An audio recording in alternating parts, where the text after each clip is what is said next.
Hey everyone, before we get into That's What G Said podcast, I want to let you know about one of our sponsors. That's Sarah Candle Company. Their website is sarahcandles.com. They have a really good Mother's Day deal going on right now. If you buy one candle, you get the second candle 33% off. So go right now, check it out. If you're someone that likes candles, it's a great opportunity. You get a couple. These are not just your normal candles that you're going to find anywhere else.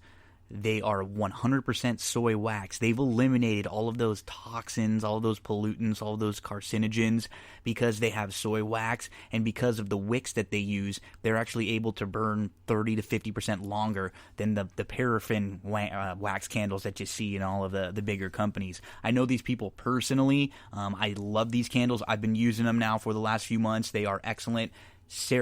Candles.com, CERA candles.com. Go check them out. One of my favorite scents is Fresh Roses. They also have the Del Mar scent.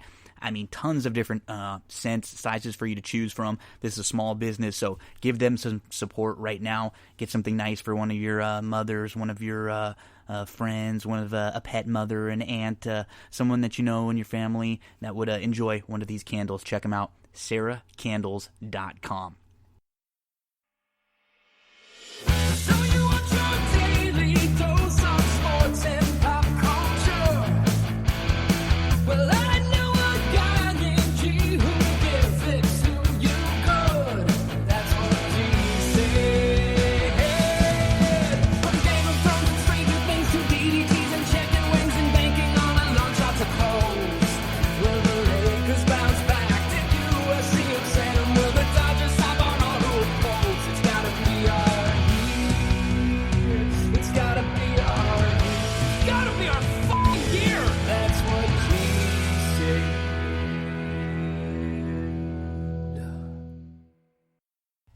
Friday, May 8th. Thanks for tuning in to another episode of That's What G Said podcast. We have one of those bounce all around shows for you. We're going to do some quick little news in the NFL, MLB, NBA. We're going to jump into some horse racing for Tampa. A couple of races in the middle of the card that I like for Saturday. Gulfstream Park, they're going to have that Rainbow Six mandatory payout. So we're going to go through the last 6 races on the Gulfstream Saturday card. Wrestling with Chad Cooper. We recap All Elite Wrestling Dynamite from this week. We recap NXT, and then we preview Money in the Bank this weekend coming up. Going to be a real fun, interesting WWE show where they're going to film a couple of ladder matches from the corporate offices. This should be at least something different, kind of a spectacle to take a look at. Then we go back in time. We recap Wrestlemania 14, 1998, Stone Cold Steve Austin versus Shawn Michaels in the main event, The Undertaker versus Kane. So much to talk about on a really good show. Andrew Champagne, Darin Zoccali, join me. And then we'll close things out with a little Billions talk, just a quick recap and some thoughts on episode 1 from season 5 of Billions. So, we get started just bouncing around with some news. The NFL schedule is out. 2020 schedule has been released. Next week, going to do a full schedule deep dive where we go through, talk about each team, what it looks like, some of them, their major, real important games, just some things to look at. Kicks off with the Texans hosting the Chiefs on Thursday, September the 10th. On NBC, Thursday Night Football, and then you get that Monday Night Football doubleheader. It's going to be the Steelers at the Giants, and then the Titans at the Broncos. The Patriots look to have the hardest schedule. That's the Patriots without Brady, and the Ravens look to have the easiest schedule. This is according to ESPN Stats and Info. So next week, look forward to a deep dive into the schedule. We'll go through each team. We'll, talk about some of the betting lines that are already opened up for week 1. We'll go over what some of these teams' over-unders look like, where they should win, where they shouldn't, some future lines, all sorts of things. So look forward to that next week. Unfortunate news for Giannis Antetokounmpo, the Greek Freak. He was hacked. Not only his social media accounts were hacked, but we heard from some of his family that his Twitter, phone, email, and bank accounts were hacked. Lots of weird stuff tweeted out, and it's gross and just, you always know when something weird shows up that there was probably someone that was hacked. So bummer for Giannis, as hopefully, access to Giannis's bank account and information, that's not good for them. So I'm sure they're getting this worked out. So the newest news from baseball, they are hoping to return to play now, and this is what their new proposals are. This is from the Jeff Passan article. Teams have begun to encourage players to prepare for a spring training that could begin in mid-June and a season that could start in early July. The ownership's approval is needed of this, and a lot of specifics, but general managers and managers from at least a dozen teams have reached out to players to suggest that they ramp up baseball activities, and those familiar with the conversations including executives, players, and agents, told ESPN. Teams have suggested that players prepare for spring training that could begin as early as June 10th, and that could begin July 1st. So they seem to think that they're going to be ready to play soon, albeit without fans. So dozens of players are working out at team facilities around the country, and the possibility of holding 3 or 4 week spring training at teams' home stadiums appeals to the stakeholders. They thought about quarantining all players in Arizona or using 3 to 5 city hubs to hold game, but now there's momentum towards the league trying to play games in home stadiums. So this is, again, going through that article from Jeff Passan. The complications are if a coronavirus breakout in the city or the risk added by traveling. But the logistical concerns aren't as bad as they would be with the building of hubs. Player representatives have been sending updates to the union's rank, believe the union would be more receptive to such a plan because players could spend half their games at home and with their families. So this doesn't mean it's anything for sure, but players, have to agree to be players agreed to be paid a prorated portion of their salaries, and the owners are still going to try to get even a better deal on that. So the question is, that they ask, what happens if a player tests positive? And it says multiple officials and players have expressed reservation about negotiating an agreement as the country reopens.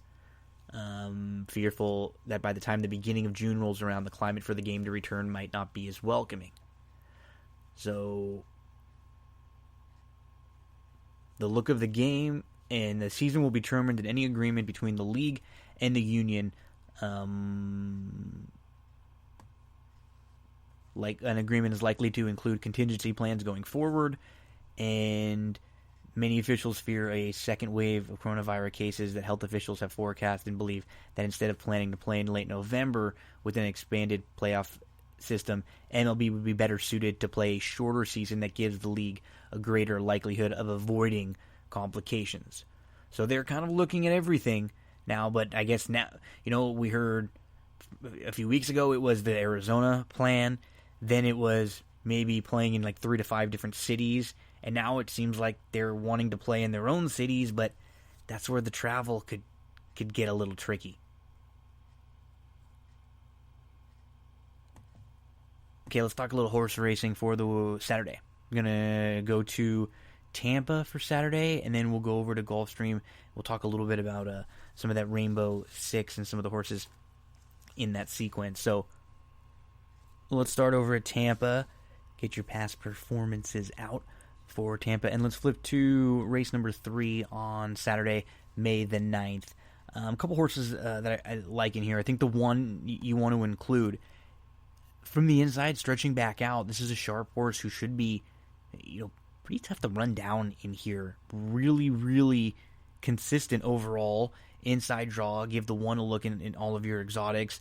The 3, Zitman, is very logical and probably the one they'll all have to hold off at the level. And then the 7 was the other one that I looked to, and that's Honest to Goodness, who, if you put a line through the 2-back effort, which is just probably against a little too tough against those first level allowance company, I think he fits really nicely here. I hope he doesn't get a little too far back, but he should come running on at least. So 1, 3, and 7, the horses that we would use in race number 3 in some of those exotics. And we move to race number 4. The 4-horse Papa's Place debuted against maiden special weights going long. The race was taken off of the turf. And Papa's Place is going to try the turf for the first time, has 5 winning turf siblings, drops in for maiden special weights. I think he's going to improve a ton in here. Papa's Place. He's worthy of a win wager if you get like half of his morning line. I think like 5-1, 6-1 or so is fair in there. The number 5, Atlas Moon, to me looks like the one to hold off. Dropping in from against much tougher. The last start out, you can just put a line right through. That was a race on the main track. He just didn't get over the racetrack at all, so just put a line right through it. And the 7, Mozano, who was third last time out after showing the way a bit. He kind of battled head-and-head early, and he put away the other speed. He opened up, but he ended up getting a little tired late, and he fades if you finish third. His turf race was against better. It's tough to gauge, and it was the only turf race he's had. But this isn't the strongest group in the world, so he's probably one to include in the mix. And the 10, hey, my. I'm okay with playing against this horse. If you want to go a little deeper, feel free to use this one. The 5th race, I'm gonna go. So the 5th is probably the strongest opinion of the Tampa races for Saturday. And I'm going to start with the 7. And Moonlit Sea. And in particular, let's look at her last 2 races. So, 2 starts back on January the 5th. She moves into contention on the rail, but she sort of hesitated. She didn't really hit the hole strong enough, and it was not a bad effort. And she's behind next out, winning My Girl Annie, who won for $10,000, and then just beat optional 16 first level allowance company. And in her last 2 starts, Moonlit Sea drew the rail. She gets off the rail. Sprinting, drawing the rail with the horse with her running style isn't great, because then she kind of gets shuffled down on the inside. Much better when she's drawn towards the outside in a spot like this. Because, last out, she draws the rail, slow start, and then she's stuck inside, she's shuffled, she ends up last, she angles to the outside, and it's a solid, sustained rally, but all that ground that she lost early on was what hurt. It was better than looks, she wasn't far out of third, and the runner-up came back to win next out for 10. And 5 of the horses that are in this race today were in that race, so including Moonlit Sea, and she was not far behind Alluring Appeal, who I also include in here. Super consistent. I think if you're playing that, that pick 4 sequence or any of the exotic sequences, this is one you probably want to include also. The 5 looks like the speed in here. So for me, those are the 3. And then I guess if you're playing them and you're playing some kind of like exactas, tries, supers, the 1 I wouldn't completely dismiss, but I'm going to take a little swing with the 7 here on top. If we can get about 6-1 or so, that's worthy of a win wager on Moonlit Sea. And then in race number 6, the 1, super logical, getting back to the turf. The 4, probably the one they'll have to beat in here on the drop. The 6, if you're looking for a bust-out long shot, there's something interesting about this. She was sharp last we saw her. She's going to take another shot on the turf. Gallardo jumps aboard. We haven't seen her, though, since last July. Now into a new barn. It's something a little sneaky about the 6. But the 8 will be the top selection, I Dream of Lois. She was close up early, and then she was about 4th, 5th on the inside. She gets stuck behind horses. It's another one of those races where you look at paper and it just looks but it was better than it looks. And it was not far out of third that day, and it was against better. That was her first start since October. She has every right to improve in here. She's 7-2. We'll make a win wager on the 8. I Dream of Lois. So, if in the third race, if you play pick one of those pick 4s or any kind of rolling exotics, I would use 1-3-7 with 4-5-7. If you want to use the 10, with 7-10 with 1-4-6-8. Then maybe another pick 4, something like 1-3-7 with 4-7 with 1-5-7-10 with 1-4-8. In the third race, the 1, Fourth Design. In the fourth race, the 4, Papa's Place. In the fifth race, really like the 7, Moonlit Sea. And in the sixth, the 8, I Dream of Lois. That is Saturday over at Tampa. Let's get you to Gulfstream Park, where they're going to have a mandatory payout in that Rainbow Pick 6 on Saturday. And get your past performances out for Saturday, May 9th, Gulfstream Park. And the Pick 6 sequence is going to start in race number 7. I'm going to spend more time on the late Pick 4, but I will just mention a couple horses in the first 2 legs. I'm really high on Foolish Humor in race number 7.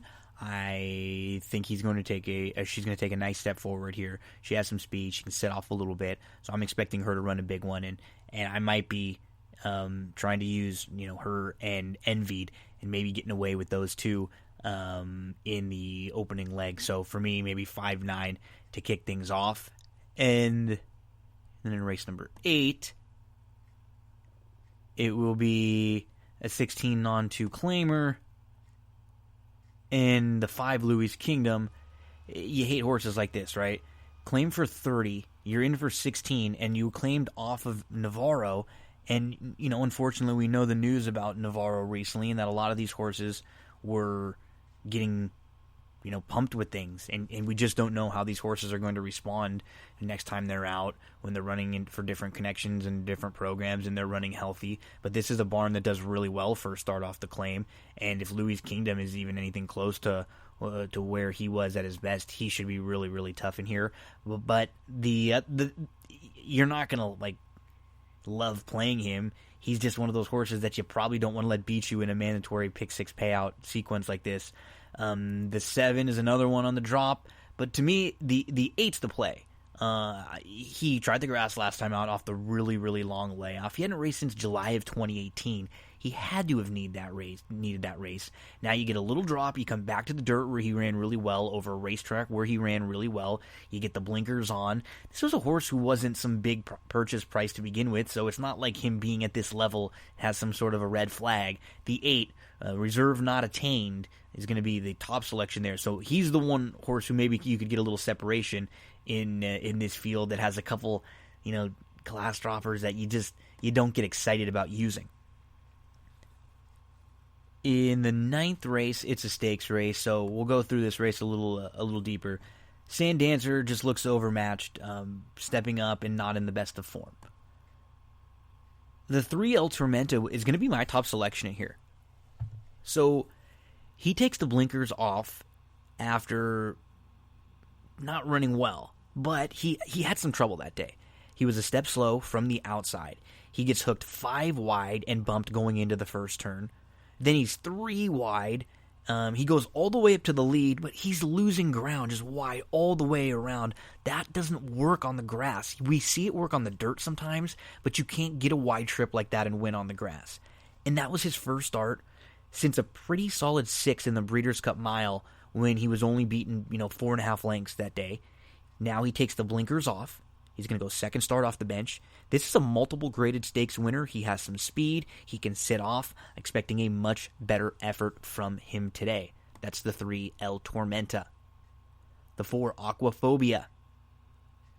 Last time out in that race at Fairgrounds, he was 42-1, but he was 4th. And he was chasing a horse who was lone speed that day. And it was a strong race. He ended up finishing in front of Synchrony, Instilled Regard, Channel Maker, all real quality horses. He broke well from the inside. He settled. He was 5th, 6th. He was about 4 or 5 lengths off. He was saving ground, but he was in a bit tight. He sat nicely. He angled around. He was in between horses. He's got dead aim at the top of the lane. He gets up to about 2nd before tiring, and he's chasing that lone speed winner. This is a multiple stakes winner. He's in good hands now. He's going to be making his 3rd start for Maker. He's won, one of those 2 races so far, and then he had a good effort against better last time out. Irad Ortiz jumps aboard. Plenty to like about Aquaphobia. The 5 Coolum Road multiple graded stakes placed. He fits from a class perspective, but we have some questions. He hasn't raced since November. Now he's going to come into a barn that's not necessarily the best with brand new horses. Maybe they take a few to get familiar with them, and not the greatest off long layoffs. The 6 Holiday is a major player in here. He was second early, but then he kind of decided to clear off and go on with it for the lead. He was handled like the best horse, but he's by no means a need the lead horse. He should be forwardly placed in here. If somebody else wants to get aggressive and go take the lead, though, he can sit.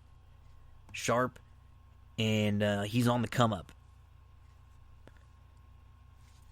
With Hawkish, last we saw him, something would have missed, and I don't like when he was off from May to October, and then you race, it's not good, and then you're gone from October now to May.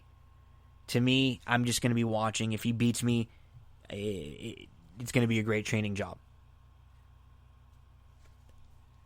Regally Irish seems a bit overmatched. Even if he improves a ton in his second start in 2020, it would probably not be good enough to compete with the top ones in here.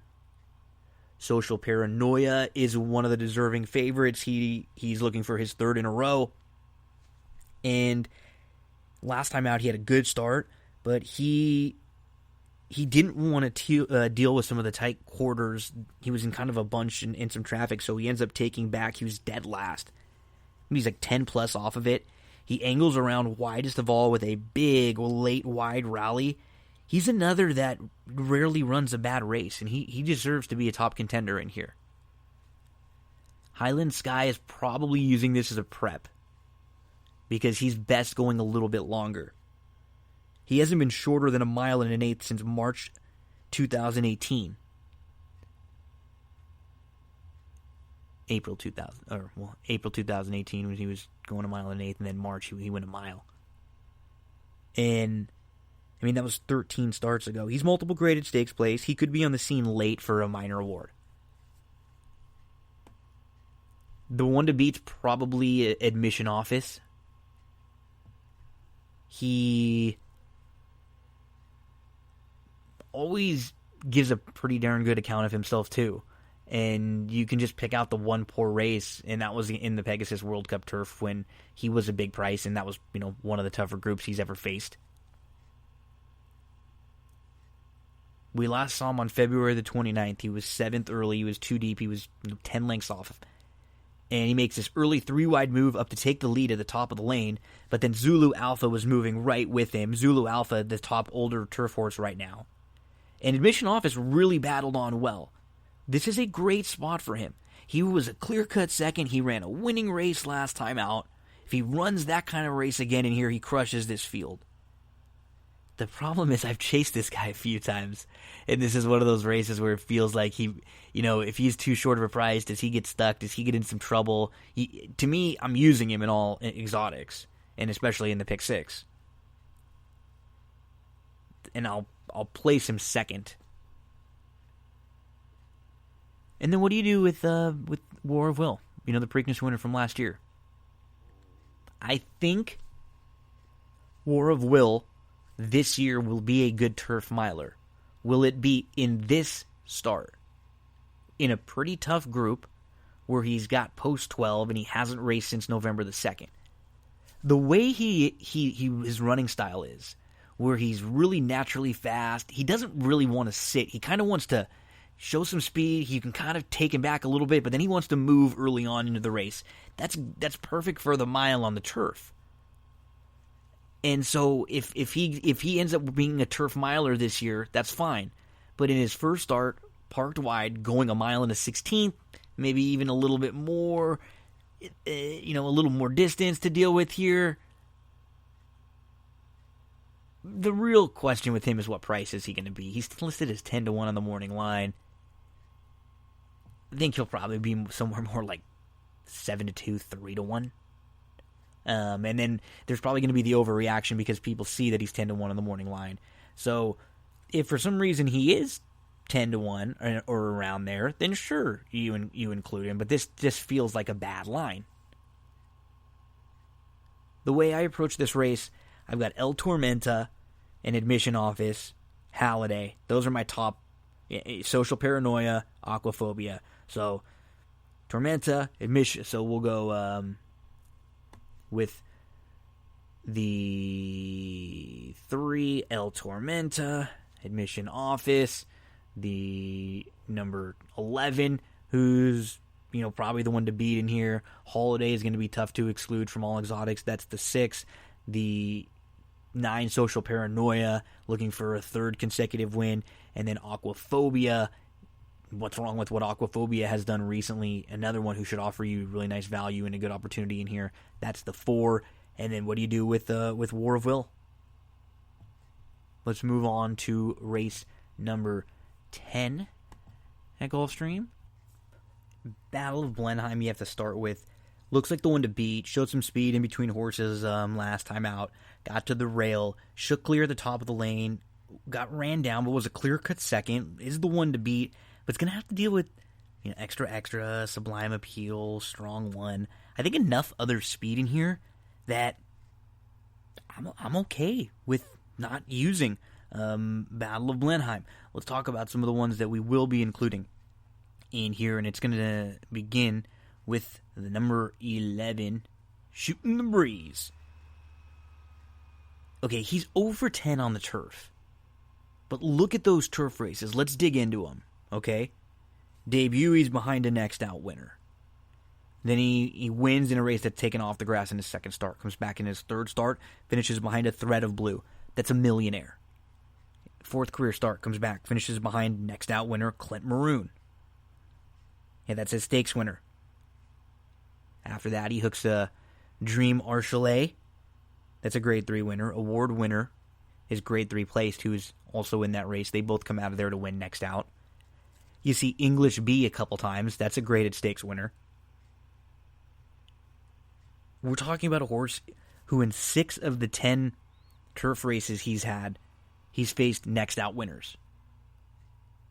Much tougher races. So he raced on October the 11th at Keeneland, and then he was off until March the 21st. Came back at Gulfstream Park. He was 5th early on. He was in the 2 path. He was about 4 or 5 lengths off. And then he gets caught in between horses. He loses a little ground, but he's still right up into contention in the early stretch before tiring. It's his first start since October. Now you get 6 weeks off, but you got that race under your belt, so you got a little more fitness. And then even in that last start, he lost to a horse named Golden Tappet, who's 2 for 2 on the turf. I just love the races that he comes out of. He's going to, improve with this race under his belt. And then you get Joel Rosario jumping aboard, so you should get a big jock upgrade here with the 11, Shooting the Breeze. Gray's Fable, the 8, I'll use in most of the exotics.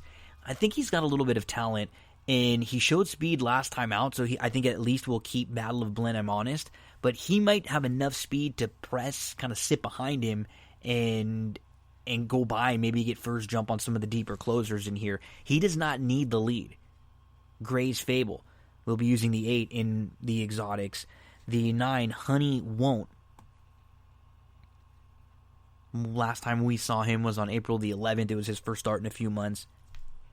He pressed just off Battle of Blenheim, and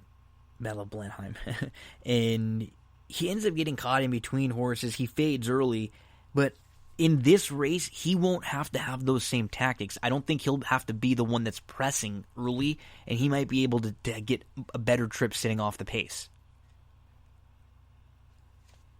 And then the 2, that's kind of a bust-out long shot, Stealth. Horse is going to be trying the turf for the first time. I don't think there are any monsters in here. They've been working on the grass a little bit. There's plenty of turf in the pedigree, kind of like mixed signals here. But when you have a horse that's going to be a big price, there should be some... Not everything is going to be a positive. So for me, the 11, Shooting the Breeze, the 8, Gray's Fable, the 9, Honey Won't, the 2, Stealth if you're looking for a long shot, and Obviously the one they're going to have to beat in here is the 6 Battle of Blenheim, but I'm okay if you want to go elsewhere. We move on to race number 11. What a tough Florida bred race this is for optional claimers, not first level allowance. So you get Tap It to Win, who he broke his maiden against Open. This is the first time he's facing State Bred Company. He broke his maiden in his second start against Open Company at Saratoga, and then he was only 3-1 in the Grade 1 Breeders' Futurity, and then he tried another stakes race going long, so you can make legitimate excuses for, his 2 races going long, and he comes back to a sprint where he should be able to sit. You have All Fight Dempsey, who was really impressive in his debut winning, and then in his second start, he went a little longer. He went 7 furlongs, and he had to work to get the lead. He was inside of a couple others that ended up pressing him. They went, sub 45 to the half mile, and it ended up doing him in, and he fades late to finish 4th. Now he gets that big cutback, but he's going to have to deal with the one who has some speed. September 10, unpublished, isn't exactly slow. Wouldn't be surprised to see Tap It to Win close to the lead if he's fresh off the bench. What about our Mercedes boy is more of a presser, but he's not exactly slow. And then you have the 7, Haunted by the Music, who, he's not slow. Vincero, if he wants, he can show a little bit of speed. And you have Whiskey Sunrise, who's probably going to be right on the engine. I just don't think it's going to be that easy for All Fight Dempsey in here. There's other ways to go. Our Mercedes boy, he was a runner-up in a pretty similar spot last time out. He was a close-up 3rd early. He was pressing. He moved to battle early, and then he was 4 across the racetrack. He actually has his nose in front at the top of the lane before he ends up fading a little bit. He should eat a great trip, sitting a few lengths off the pace in here. He has every right to be more fit, second off the 4-month break. Maybe he'll be a little more relaxed and not quite as fresh and wanting to get on the engine. But for me, the top selection is going to be Vincero. Okay, so let's go through it recently. This is a 7-time winner on the dirt. He loves Gulfstream Park. He's won 4 races here. He always runs very well here. But his last 2 starts, they've been on an off racetrack. So he's 5th, he's 7th. You can make legitimate excuses for them. Sloppy racetrack, good racetrack. Just put a line through those starts. Let's go back to January the 17th. That's against open first level allowance optional 35s. He's behind a horse named Sniper Shot, who was a heavily favored 1-2 Todd Pletcher that day. All 5 horses in the field went for the lead. And he ends up, dropping back in between horses. He sits behind them. And he comes on again. He re-rallies, but it just took him a little bit to get going. He ends up just missing 2nd that day. The race looks a lot better than when you just look at first glance. Prior to that, on December the 26th, he won in an optional 25 first level allowance. That was against Open Company. Look at the race on the last time he was in against State Breds. He won in November. He's coming out of some of the better races in here. His form is a little hidden because he's been on the off track in the last couple starts. He likes the trip. He likes Gulfstream. He likes to win races. And he's facing a bunch of horses in here who have question marks. He's got speed. He can sit off the pace a little bit. He doesn't need to be way out of it. Let's get the 6, top billing, Vincero. If we can get about half his morning line, that seems fair, about 6-1 or so. The 7, Haunted by the Music, was really impressive in his debut when he won first time out at Tampa back in December. He had a good start. He showed some speed in between horses. Then he was in the 2 path. He was battling with the 2-1 favorite. He put that one away. Then he has to deal with the challenge, and he puts that one away. He ends up drawing off. It was a really nice, impressive effort. The horse who was 3rd in that race, Expensive Style, was 3rd in the All Fight Dempsey debut. And then you can make a little case for the 8, Cryogenic, who had a slow start on the turf last time out as the favorite that day. It was 4-5. He got stuck inside behind horses. He angled to the outside. He gets shuffled back a little bit. He lost a couple lengths, but he couldn't really get straightened out till it was too late. Now he moves to the dirt. He wouldn't be a huge surprise. I like others more in here. So I have the 6 on top of the 3, on top of the 7, on top of the 5, on top of the 4. Depending on how deep you want to go. For me, I'd kind of have 3, 5, 6, 7 as probably the must-uses in some of the exotics. And then to close things out, I really like Starship Apollo. This will be a horse that I maybe key in on in some exotics and think about singling. So, the 10 Starship Apollo is a 14-time winner. 11 of those at Gulfstream Park, but never at the mile. But he does have 5 wins going 7 furlongs. So it's one of those things where I think because he hasn't won at a mile, it's not really a big deal at all. And you'd think it's a bigger deal. It's not like he can't get the distance type thing. In his last start, he broke right with the leaders, but he didn't go on with it.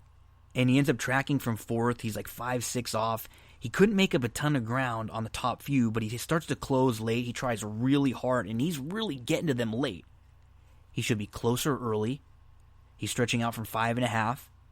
He might be naturally one of the quickest in this field.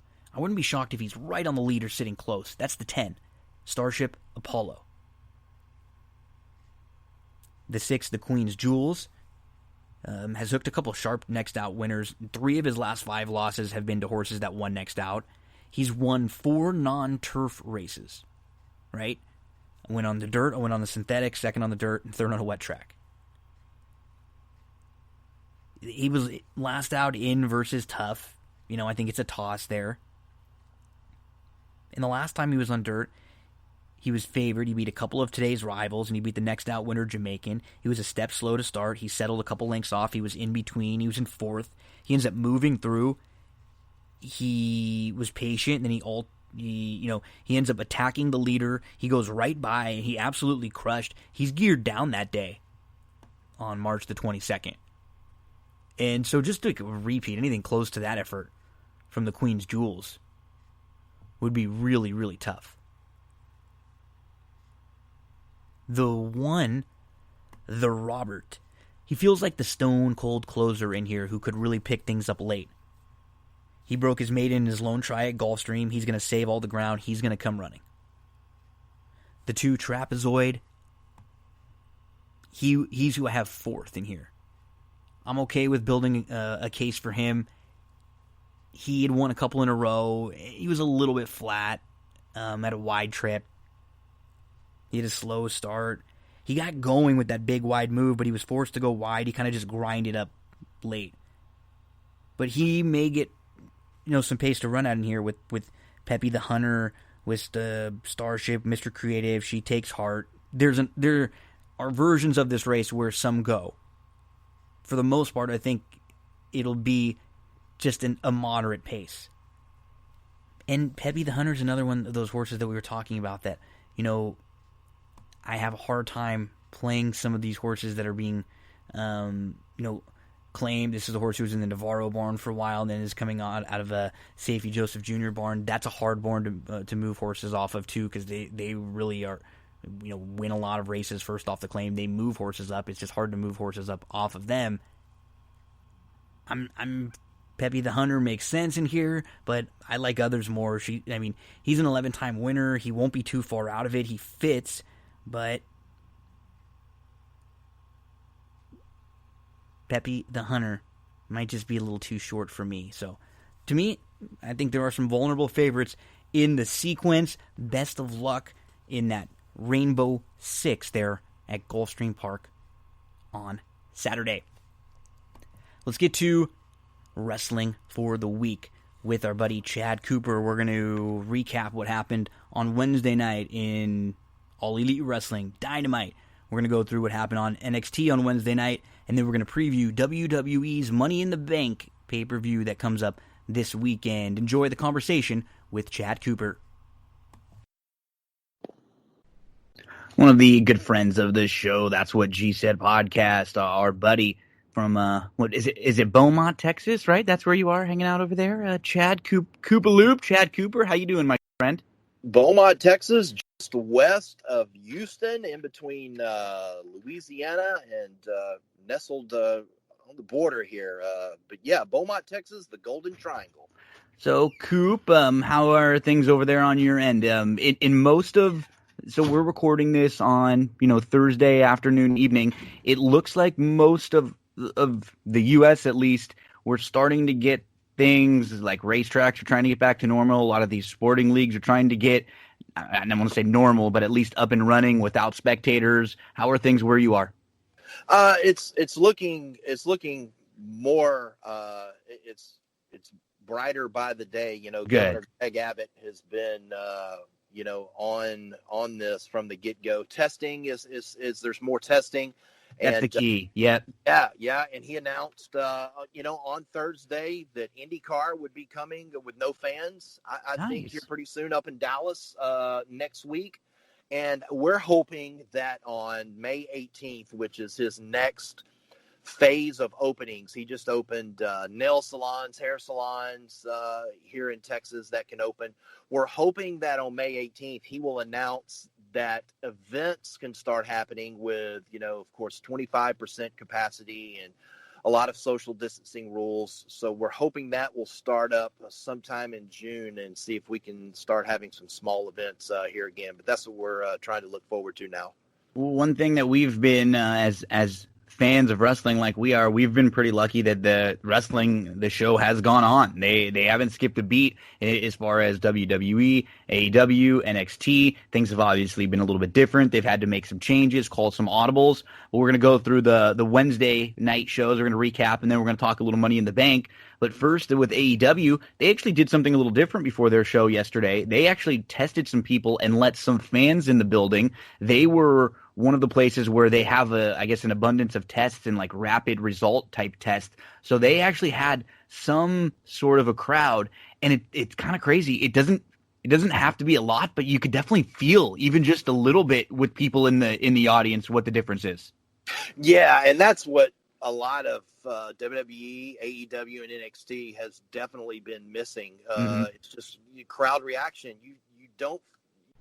You forget how better a match can be when the crowd can ooh and ah, boo the heels.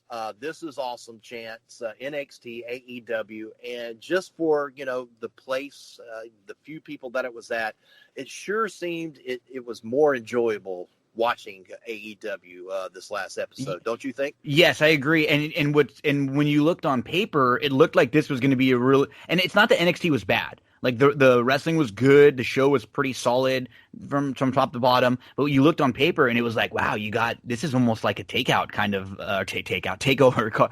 I'm hungry, obviously, right? Sure, this is a takeover kind of card, and that little added oomph wasn't quite there. That was there with AEW. So they've kind of figured it out, at least, whether it be was wrestlers some weeks, and now they were able to have some people in the audience, and their big show is on the 23rd that they're starting to work towards. WWE's show is going to come up this weekend. So for AEW, we had Cody versus Joey Janela. And, if you knew Joey before this, you just thought he was, one of those gimmick hardcore guys. But they've kind of tried to build Joey in the last, 6 months as someone who is definitely more than that. He's also a guy who can go in the ring. He wrestles. And one thing AEW does is their top guys, they definitely go in long matches with some of the lower card guys, and I don't know if that's positive or if it's negative. Some people stand both ways, but we see that a lot. We actually see it later on the card with Moxley and Kazarian too. So,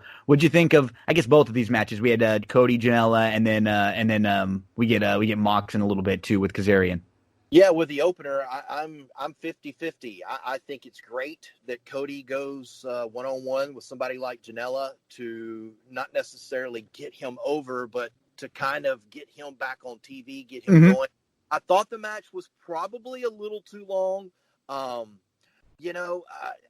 was so used to Shivani and Jericho. I was kind of like disappointed in Jim Ross and Excalibur. Hey, look, I grew up here in the South, Mid-South Wrestling, UWF, Jim Ross, the absolute greatest, but something about it now is just off, and I've never been a huge Excalibur fan. But with the match, I thought it went a little too long, but I agree. Great spots. I love the moonsault off the stage with Cody was sweet. I like the interaction with with some of the AEW locker room.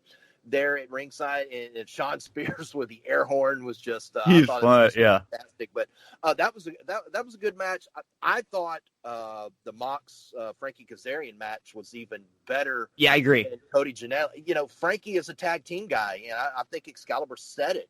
This is the first singles match that they know of for 14, 15 months for Kazarian, and he went toe to toe with Mox. And you forget how good Mox is too, because Mox made Frankie, not that he's not any good, but he pushed that guy from a tag team specialist guy to, Frankie Kazarian can go. I thought this match was fantastic. I thought it should have been, the length it should have been. Kazarian with some nice moves, some nice German suplexes, Mox with the paradigm shift, solid, and then, I like the ending. The Dark Order jumps in. Now, here's the question, $1 million question here. Is Brody Lee getting this title match too quick, or do they need this match and they need Brody Lee Mox to push this pay-per-view Double or Nothing? I think they do, because I think you look around at the rest of the show and it's fine, but are you going to really be selling the show on the tag match interest or the final with Cody versus Archer? Like those are solid matches, but you do need something else. And I agree. This at least, like, this reminds me of just kind of something old school, because it's interesting to me. I look at both of these guys and I think they both can't lose clean here. Something's got to give. Is it going to be some kind of a schmoz that extends this feud going forward? Is there going to be somebody that comes in and helps the Dark Order and turns on Mox, and that kind of stacks the deck against Mox? Because maybe as a top babyface, he's better off chasing, right? Sure. Maybe then we saw that with Austin a lot, or we saw that with the top babyfaces through a time. You get the title sometimes, you get your payoff, and then you're better off when the deck is stacked against you and you have to keep chasing. So yeah, I like this. We kind of looked around and we looked at the landscape, and it was like, well, who's going to be next for Mox? This is a good fit. I even like Brody was saying some stuff like, I like how they've started to do a better job of like referencing WWE without mentioning it, or without really sounding like bitter about it. Yes, and I love the one, Brody Lee's, his promos have been fantastic. Really good. Instead of mentioning, giving direct references, the one part that got me, are you an MMA guy now? Are you an actor guy now? But you and I don't see the same eye to eye like we used to see eye to eye, and that was the direct shot of the locker room of WWE, and it was so well said. And I know a lot of the Twitterverse was, why does AEW need a former WWE guy to push this pay-per-view? I think it's perfect. I like it because I like Brody Lee, and I would not be I would be okay with Brody Lee going over Mox, and because you don't have to have a world title guy hold the belt for 6, 8, 9 months. They had that with Jericho at the beginning. Yeah, they kind of had Jericho to start. Yeah, absolutely. I would be okay with Brody Lee going over. I would prefer it. I think the guy, he fits it, and I love the gimmick. I love the gear. So, yeah, I'm all for that. Love that match, though. Love that match last night. It did a lot for Kaz, and he's someone that could definitely be like getting like that next title shot, and we'll see how they treat this TNT championship, which is going to be Cody versus Archer in the finals of that tournament at Double or Nothing. A couple things that we missed in between those matches. There was a Nyla Rose squash, which is good. It got her back on TV, got her looking strong. And then we got the MJF promo, the 24-year-old prodigy. He's comparing himself to some of the greats. This was pretty damn good. And then you had mentioned Spears was at ringside too, so we get Spears, MJF, and Wardlow. They're talking with Shivani, and Shivani mentions that MJF does have a match booked 2 weeks in the pay-per-view against Jungle Boy. So I mean, MJF on our screen is not a bad thing. No, he's so good. He's somebody that in some capacity that needs to be on that television show Dynamite every week. And just his promos, referencing himself to The Last Dance, the Chicago Bulls, the 90s is just fantastic. But what he does, he right now he can do no wrong. And the way he came out of that Cody storyline just propped him up, echelons. This guy he's so freaking good and so young, and he don't need a world title. He doesn't need it. That's what I like about MJF. His mouth cashes the checks. He doesn't need a title. And he even gets a little more oomph out of Sean Spears too. There's a good little That, yeah. bounce back and forth. You know, he Oh, gets a little more out of him. They feed off each other well, so that was fun.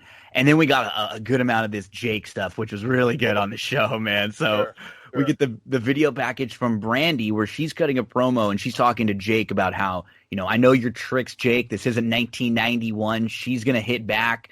And she said, you know, be careful when you're dealing with people you don't know and you don't know me. And this was good. Like Brandy sometimes will kind of be a little over the top or lay it on a little thick, but this was solid. She did a good job here, and this was something that definitely set up for a little later on in the night.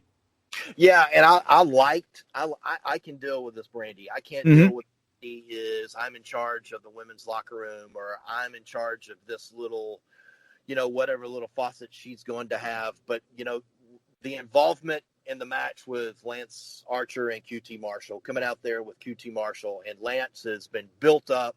They've done a pretty good job with it. I've seen Lance several times, you know, big indie guy here in Texas, and went over to New Japan. And now some of the mainstream is starting to see, you know, this guy is really talented, what he did to Dustin Rhodes. And this was a fun little match to get the Lance over. But I loved how Britt Baker got involved, because Yes. Britt is a star. Britt is a star. She is. They're figuring her out now too. Yes, and I love it. And she's such a great heel.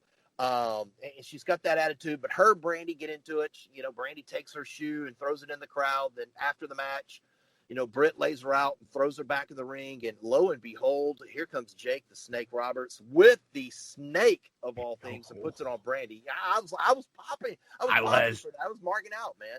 He brings the snake out, and he like gets it. He kind of stands over her creepily, kind of hunches over. He even pulls his mask down a little bit then, and he's like looking right at her just so everybody could see him. And I mean, Brandy was laying dead still in the ring after she got nailed with that DDT, so she sells that great. You got the DDT to play into Jake the Snake right there too. There was so much good about this. This felt like it really did feel like 1991, 92, like Macho Man. You got Elizabeth in the mix there with Snake. Like this was really, really good. This helped build that big match that they were going to have in a week and a half. So I'm sure we'll have a little something next week that puts the bow on that. And Britt reminds me a little bit of someone, and she's getting a little bit more time now, but she reminds me a little of Chelsea Green over in NXT, and just not at all really like their characters as much, but like they're just the potential and what I think they could be, and like how they're kind of finally starting to get a little bit more. You can see that I think the companies are getting behind them a little. So we get then the main event match, which, man, I'm watching like some of these old WrestleManias and rewatching them and talking about them on the podcast. So I'll make you pick one for one of the futures, and when we can go late, we can do it late one night, and we'll kick back a few drinks, and we can talk about one of the old ones. But we're watching these old shows. This main event felt like an Attitude Era main event. It was fun, man. We had the Les Sex Gods, Jericho and Sammy G versus Matt Hardy and Kenny Omega. And there wasn't as much, because we've talked about it too, the broken stuff. It's got to be in the right time, place, setting. We didn't have as much of this. This was more hardcore. Matt Hardy with the old Hardy Boys T-shirt on. I mean, we end up, these four have a fun brawl after Jericho almost gets into it with Pineapple Pete, you know, who's becoming a big star. And they end up like on the football practice field there in like the back part of the stadium. Hardy and Omega are driving a golf cart at one point, like right at Jericho and Sammy.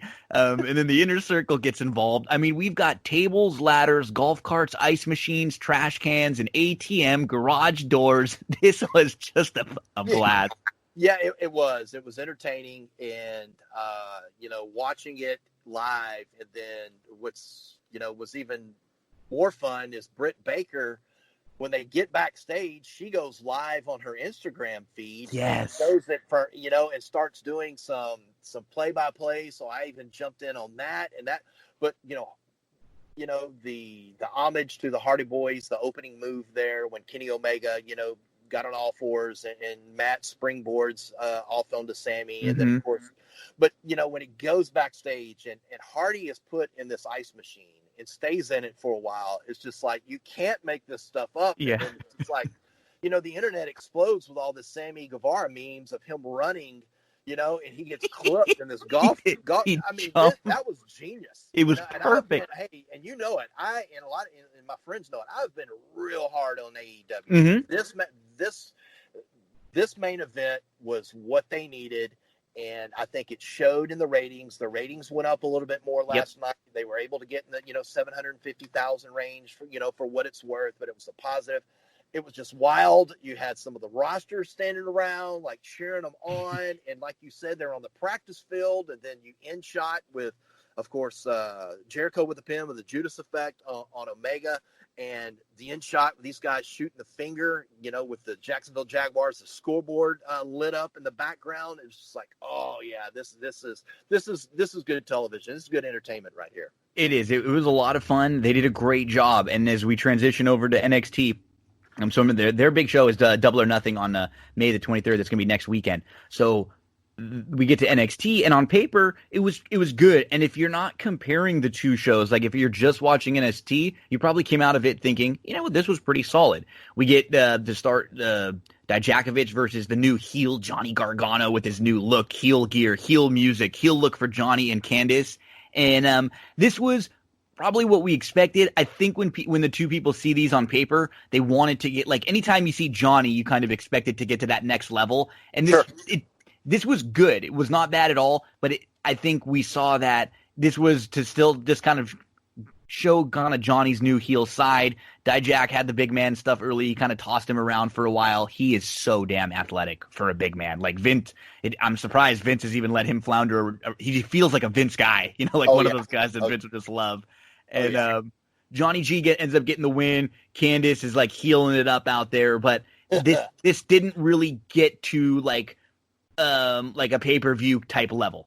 No, it was a little sloppy. It was. I don't know how often these two guys worked. I did like the fact that Johnny, a smaller guy, is going up against a bigger guy, and it's not one of these type of matches where, it's I don't know, it's real gimmicky. I love the way they're going with the new Johnny and Candice LeRae. I love her look. I love their promos. I was okay with the finish to the exposed turnbuckle. I thought this match went a little long. It was very physical. But the longer it went on, it got a little sloppy. But it wasn't definitely anywhere near the 5-star quality that we're used to with Johnny G. Dominic deserves to be on the big roster, and I think he gets that here pretty soon. But yeah, I was okay with it. With being an opener, it just went a little too long for me. Yeah, it was fine. It was just it wasn't not quite what we expect with Gargano, because he set our expectations quite so high. Then we got a Matt Riddle Imperium storyline, and we got a couple of little promos throughout, because it's going to be Riddle and Thatcher now in a tag team title match next week against Imperium. So they're we saw this a couple times throughout the show. First, Imperium kind of talk and set up the storyline a little bit, and then we saw Riddle and Thatcher, and this should be a really good match next week, man. These are guys that can all really go.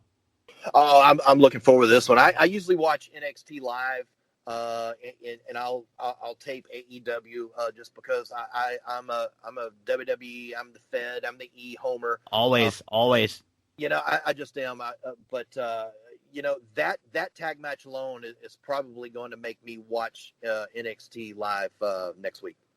Then we got into the another match in the Cruiserweight tournament. Jack Gallagher with his new little look. We see the tats with the tats on JG, and Tozawa, who I kind of almost feel a little bit bad for both of these guys, because I like them both as workers individually. I think they're both great in the ring. You almost feel like people forget about how good they are because they've been around so long, and they've got that 205 live kind of, like negativity on them. And if they just could come into the company like now, people would really love them. But we forget, like, these two guys can go. This was fun. This Cruiserweight tournament is interesting. I think most people are sort of interested to see what they're going to do with the Drake Maverick part of this.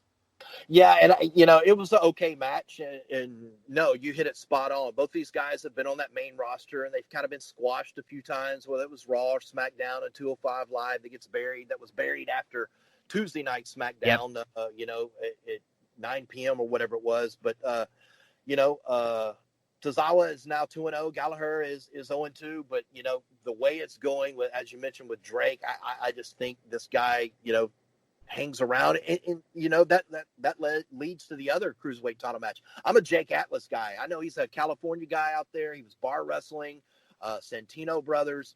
That match with him and Kushida was fantastic, just fantastic. I know Kushida got the win, but Jake Atlas is a star. Kushida is good. Kushida's now, I think, 2-0 in the standings, but that was another good match. But yeah, this all roads leads to Drake Maverick here in this cruiserweight title tournament, the interim cruiserweight title tournament. Yeah, we saw then Io Shirai getting ready for her match with Charlotte, and then we got a quick Xia Li versus Chelsea Green, and sure. I mean, this was just quick. It was a little sloppy. I think it's kind of setting up the angle, whether it was like continuing on that feud with Aaliyah and Xia Li, which has gone on forever, or maybe even Aaliyah kind of aligning with Chelsea as kind of a little bit of faction with their manager now. Maybe that's something that they kind of have going forward. Aaliyah can kind of help Chelsea get the win. I don't know if that's going to be something that they're doing or this was more of a one-time thing, but Chelsea gets the W. To me, I mean, I just see her, even sometimes it's a little sloppy because I've seen her work and I've seen her do better work when she's gone longer and stuff. She to me is a future NXT Women's Champion.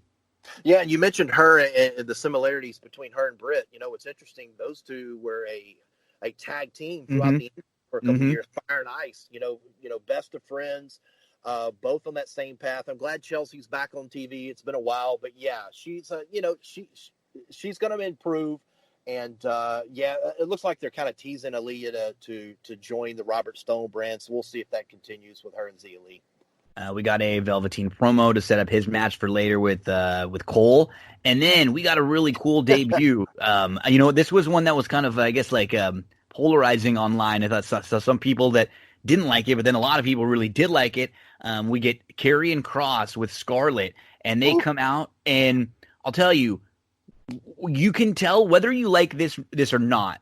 You can tell that when WWE thinks somebody is a big deal, or NXT does, when they put together some sort of an entrance like this. This felt very much in the vein of the, Balor, Nakamura, Aleister Black type entrances for some of the guys that they were very high on. So I like this. This was goth. This was a little different. To me, for someone that I don't know a whole lot about, I know a little bit about his backstory. I've seen him a little bit, but I haven't seen him a ton. Right immediately, within 5 minutes, this guy and this package comes off very important to me, and he comes off as a badass. Scarlett, like, lip-singing his song as she walks down the aisle, I thought was kind of cool, smoky all over. I thought it was a good presentation. Yeah, and it's something different for an NXT. This guy was a huge name. He in Mexico, AAA, a lot of matches. I know he was in Impact for a while. He's done a lot of things and so talented, and I know he's a Triple H guy, and what they've been able to do with the promos and the teasing, and for him to debut last night and the way that entrance debuted with Scarlett, A+, job well done. So then we get Charlotte versus Io Shirai, and this was kind of this to me, I guess, was like maybe even better than the Johnny Dijakovic match, but it was like this was like a teaser trailer. You know what I mean? Like, you got a good match that was just starting to get to that next level and really starting to pick up, and then Charlotte ends up using a kendo stick, and Io wins by DQ, because I think this was more of they want to continue on with Io, and they kind of have the three of Charlotte, Io, and Ripley in this storyline for the NXT Women's Championship. So you can understand what they wanted to do here. I don't think they wanted Io to lose clean, and when you have her kind of sort of getting the upper hand on Charlotte, you can call back to this match later, and this was a good tease. Yeah, and we talked about this several weeks ago when Charlotte won the NXT Women's Championship.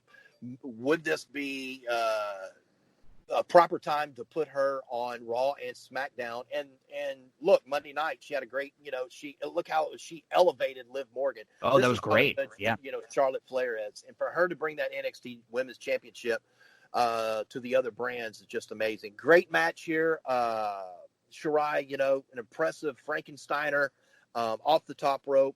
Interesting finish here, as you mentioned. Keep everyone strong in the finish, and it's nice to see Rhea Ripley. There was some rumors that she may, because of a work visa, she had to go back, but, glad that whether or not that was true or worked out, I don't know.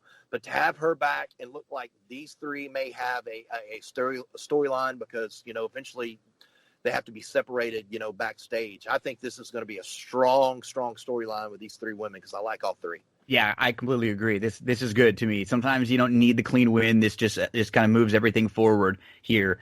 We talked the Kushida Atlas match, and then we get Finn Balor. He's looking for who attacked him, and Cameron Grimes with a quick match, then calls out Balor and says someone beat him to the attack there. So we get what looks like.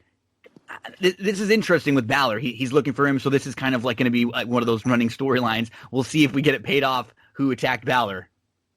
Yeah, and don't think it's Cameron Grimes, but I like Cameron Grimes. I like me too. Yeah, I liked him. I think he was in ROH and TNA Impact for a while. I liked his work there.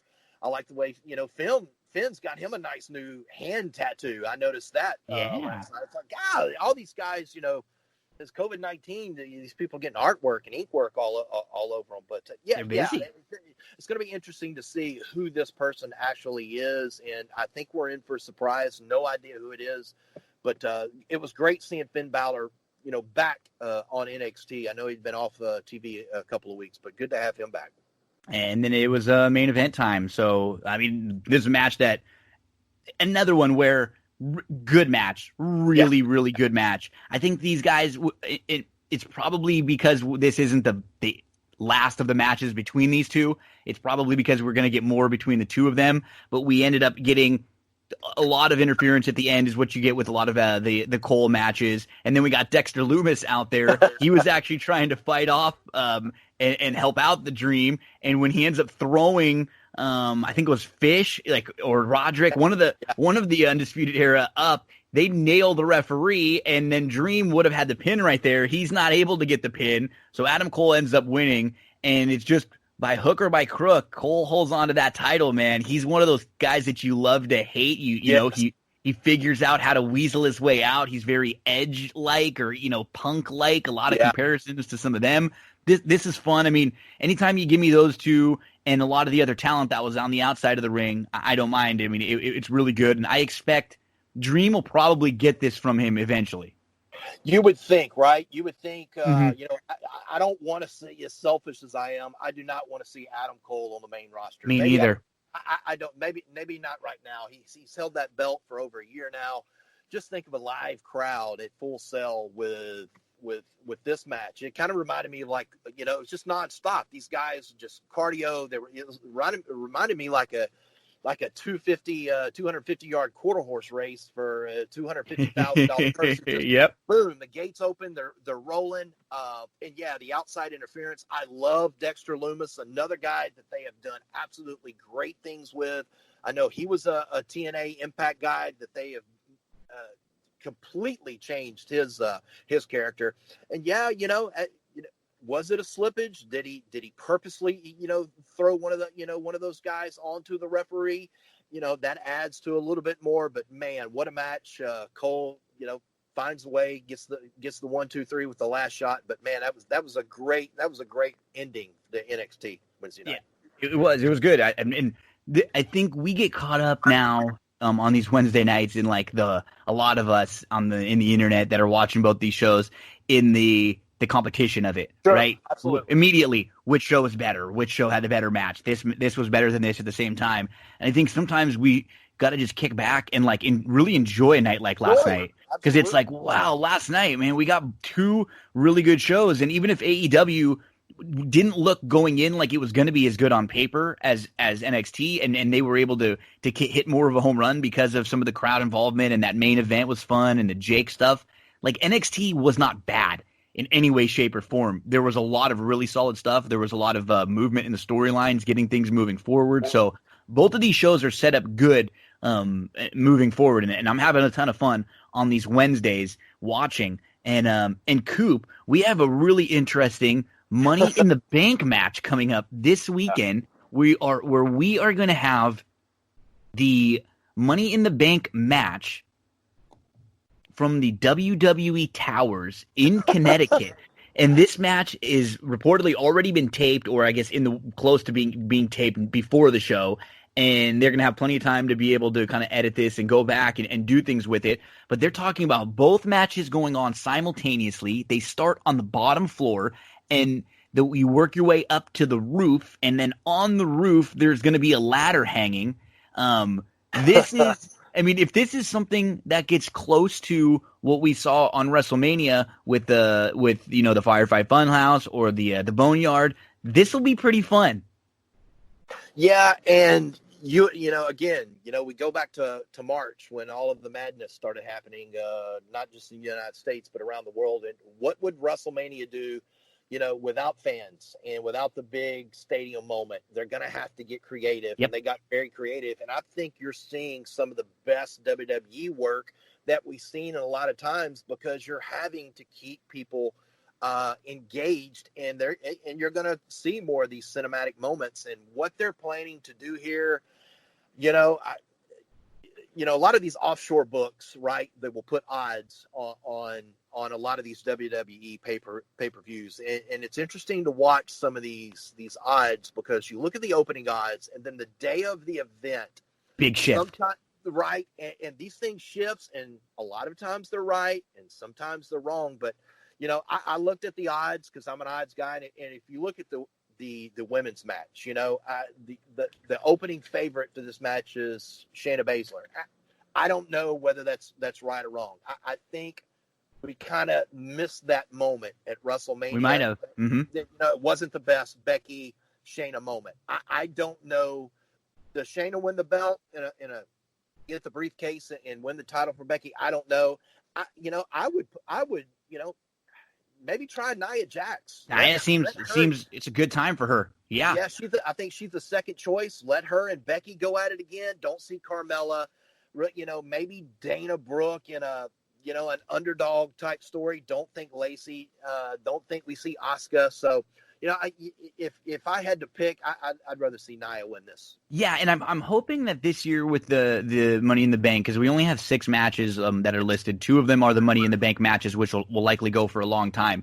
They've kind of changed how they use the Money in the Bank, right? Yeah. Like this used to be like a really good tool to get someone who was like an upper mid-carder, like intercontinental U.S. title level competitor that couldn't quite break through to the main event. This was a good way to get them in and to kind of build some of your next stars. And when you look at some of the first, this was how Edge initially got over. Rob Van Dam into the main event scene. It was Mr. Kennedy who won, and then it was Edge who got it from him. You got CM Punk who had it a few times, even Jack Swagger. The Miz was a really good one. Remember Daniel Bryan? He wasn't the Daniel Bryan. This kind of sent him up into the main event, scene. Dolph Ziggler's cash in was great, but then we got sometimes we look at someone like a John Cena or an Orton, like a Sheamus, and then what they did recently with Braun Strowman and Lesnar, like they don't need the Money in the Bank.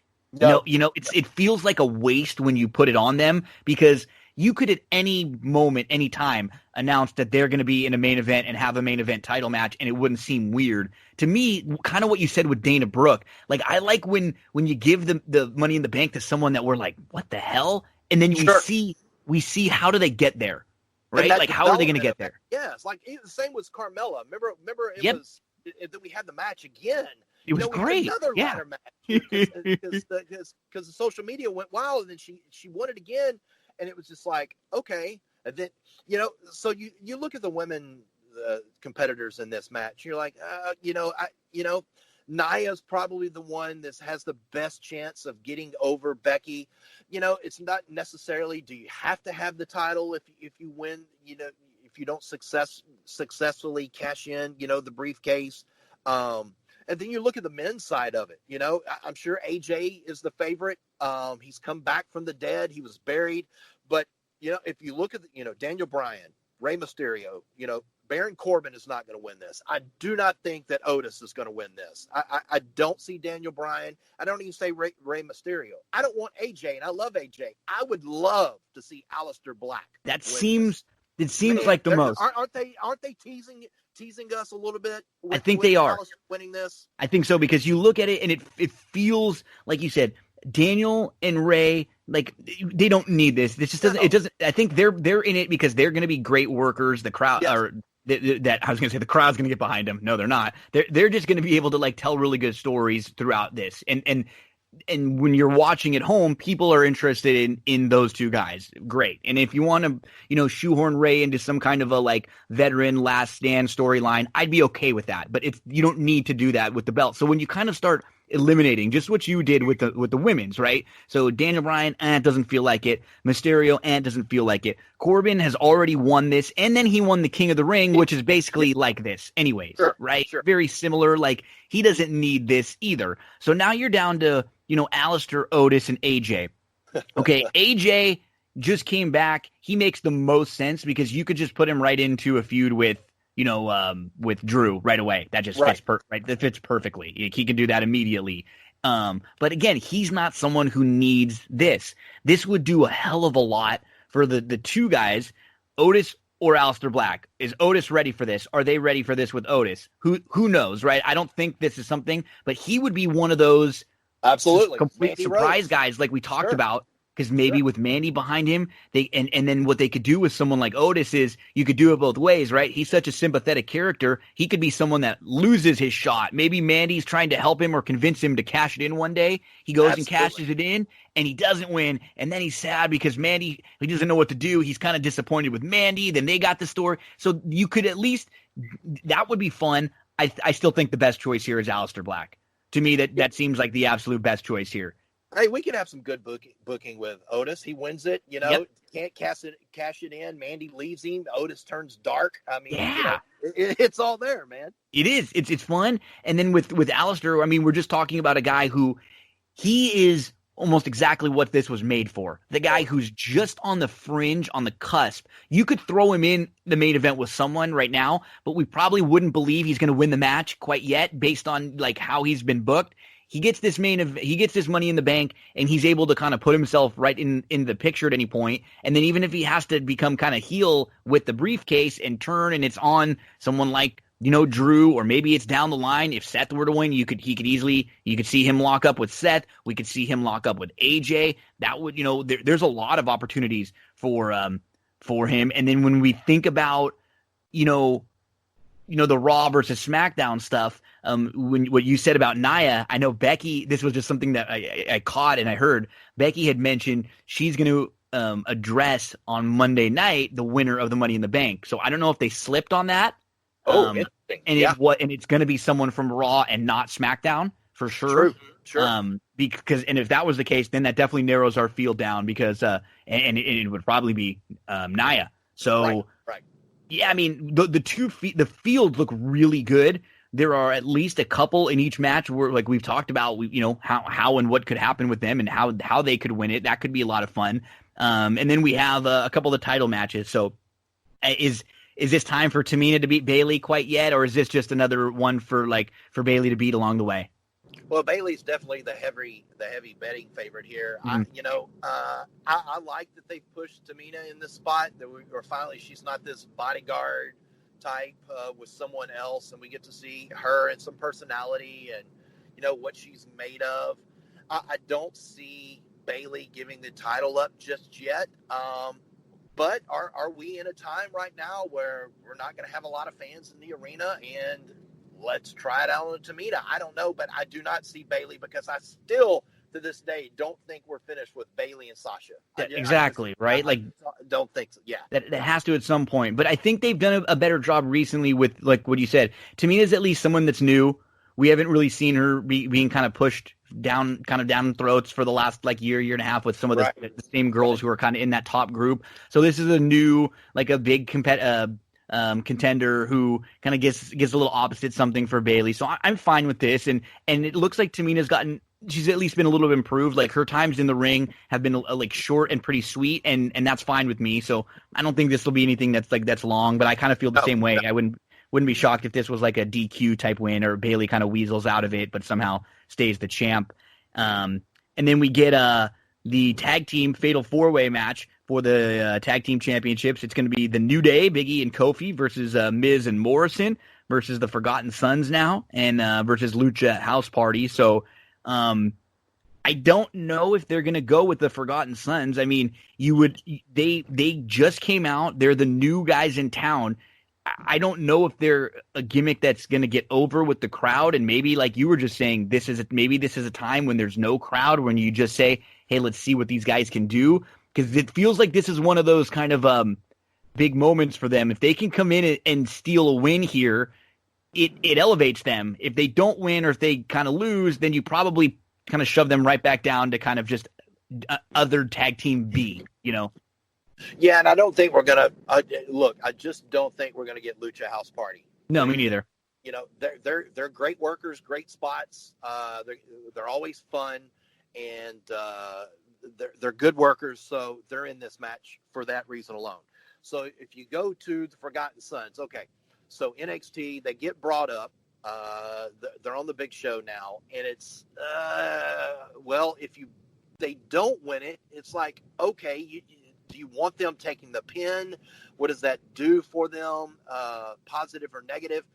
Does the New Day keep the titles, which probably a lot of people are thinking they are going to do it, because if Miz and Morrison win them back, why'd they lose them in the first place a couple of weeks ago? That's what threw me off on it. I just don't understand. It's been very weird booking with the SmackDown Tag Team Championship. So I don't know where they go with this in this match. Me neither. This feels weird. So maybe it is time for the Forgotten Sons to get a little bit of a run. Sure. I don't like them, but it feels like it might be time for, if they're high on them, you better go with them now, or else they're just going to get dropped down the card, and they're just going to be like one of those teams that just is going to be on main event very soon.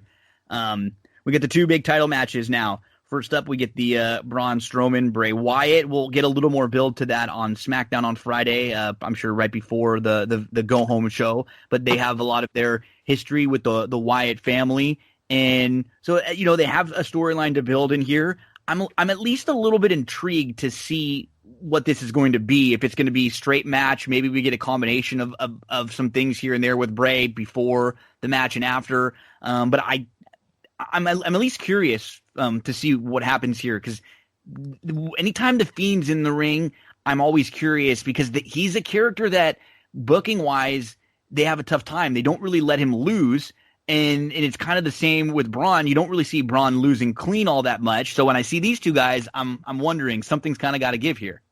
Yeah, and both of them are even money, so there's not really a favorite right now going into this match. And Bray has done a great job with these promos, bringing out the black sheep mask for Braun. I thought that was well. So as I could see a squirrely ending. I don't know how this, I could see a match, and I could see this turning into more of a cinematic type match where they venture out into the arena a little bit. But I see something squirrely. I don't see the title changing. Of course, Braun was put in a weird spot, having to take the title off Goldberg at WrestleMania. It's just okay. So man, this is a quick title run. But like I said, during this time, I think all bets are out the window when you're talking about title reigns during 2000. We're dealing with 2020 here with no fans. So, it would not surprise me if they gave Bray the title back, but I see this ending in a DQ. Yeah, I think you're completely right. I think I could see Bray, doing something after the match, maybe bringing somebody new into the mix to help him, something like that, and then elongating this storyline and moving it forward another month or two, and these guys can go at it, and then maybe we get another one of those like cinematic type matches in there either the next month or somewhere down the line. But I'm good with this storyline. I like these. I'm fine with these two guys battling over the main title on SmackDown, and then over on the Raw side, it's going to be Drew McIntyre, the champ, versus Seth. We've talked about Drew. They've done a really good job with babyface Drew, and this just kind of feels to me like we got to give him. Let's feed him a really good, solid, like main event type contender for a win here. And what makes this Money in the Bank a little different than the others. Some of the other Money in the Bank pay-per-views, we always kind of had that wonder if one of the people that won the ladder match would cash in. But now they can't try to do something like that, right? Like they can't pretend like we're that stupid to not know that the Stanford match is, you know what I mean? And then in Florida. So I'm expecting that there's not going to be any involvement with the Money in the Bank winners and the title matches. No, and Drew's a heavy favorite. If you look at the opening odds, I think minus 600. It'll probably go up further. This is a good match for Drew. Seth's a veteran. Seth is great on the promo. You've brought Buddy Murphy back into the mix Mm-hmm. a little bit here. Maybe, or Murphy, whatever we're calling him now, Murphy maybe gets involved, but Drew does not lose here. I do not see this being a DQ. Drew needs to go over. I see in this a clean pin, but I expect a good match here because Seth is really, really good, and so is Drew. Yeah, I think what is Extreme Rules coming up soon, so that probably some of these feuds that are just starting will probably go another month, and then they'll have the stipulations added. So you're right. We might get even both of these title matches could kind of have schmozzy endings to make their storylines move forward here. So I mean, on paper, it's going to come down to the 2 Money in the Bank matches. Obviously, like if those things hit, this is going to be a great show.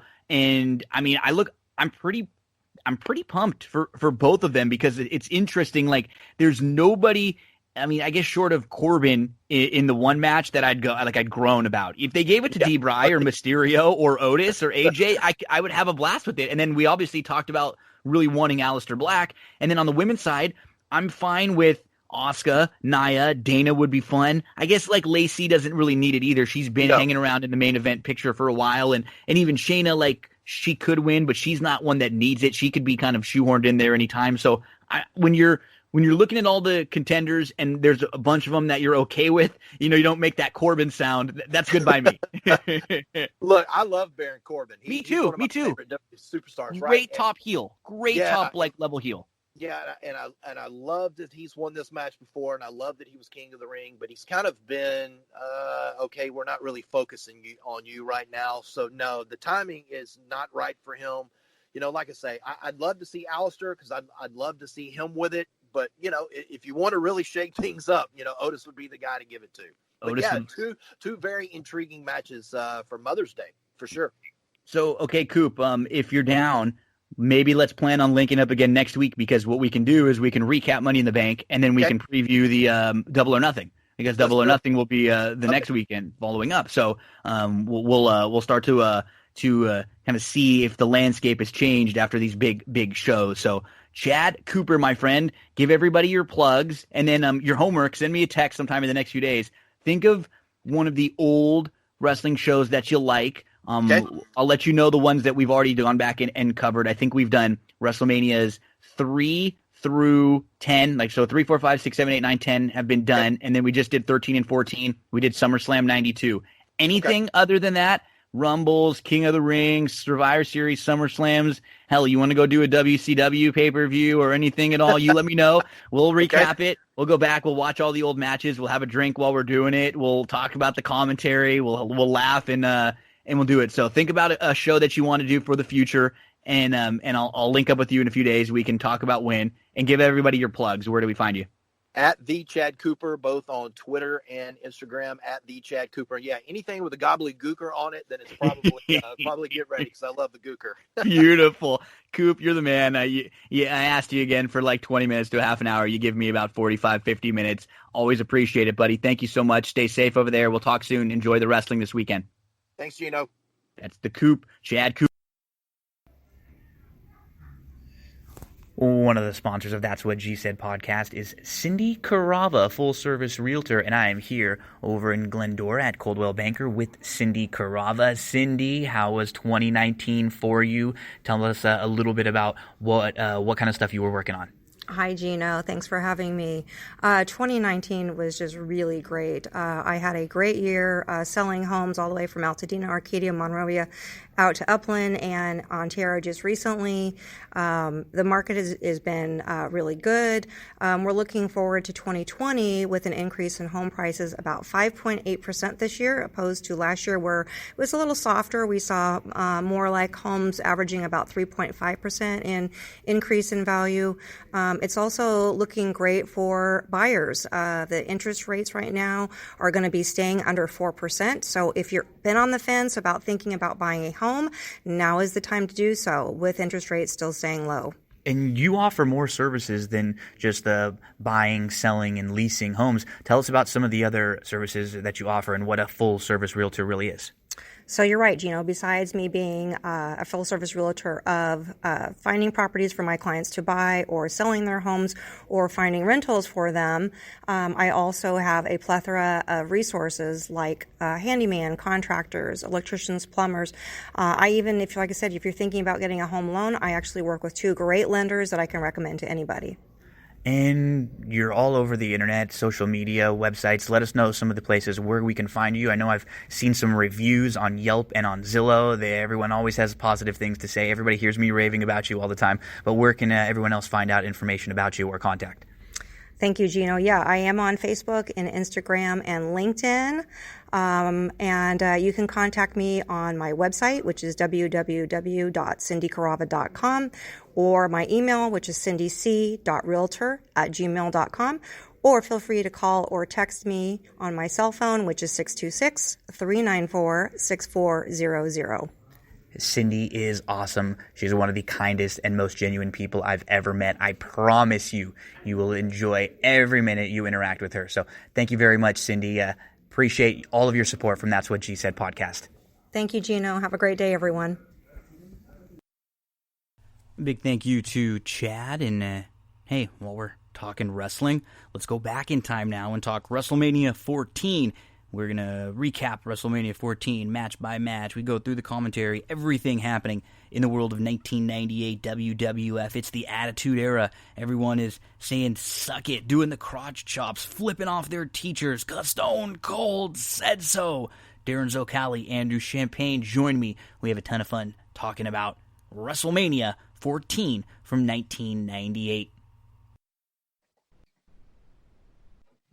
This week's WrestleMania rewatch is going to take us back to 1998, March the 29th. We're going to head to Boston, Massachusetts for WrestleMania 14. Joining me, like each and every week on these Thursday nights when we record. Show usually comes out like late Thursday, sometime Friday, some weeks. Good friends, Darin Zoccali, Andrew Champagne. Fellas, I thought this was a damn good show. I think of the Manias that we've talked about, if you wanted to say this was the best or right up there close to one of the 2 or 3 best that we've talked about, I would say that you're probably accurate. I would agree. It's a fun show. It has a good pace to it. It's only 8 matches long, but they're well done. And beyond that, the wrestling in it is really good. The stories in it is really good. You get one of the best endings to a WrestleMania that we'll ever see. And, there's very little that there are some things that we could pick at, and I'm sure we will. But the one thing I will say that I was surprised at, I looked up Dave Meltzer's review of this Mania, and he did not like it at all. Really? Yeah, that's weird. Not a single 4-star match from him on the card, which surprised me quite a bit, especially considering the last match on the card. So, you know what? Card.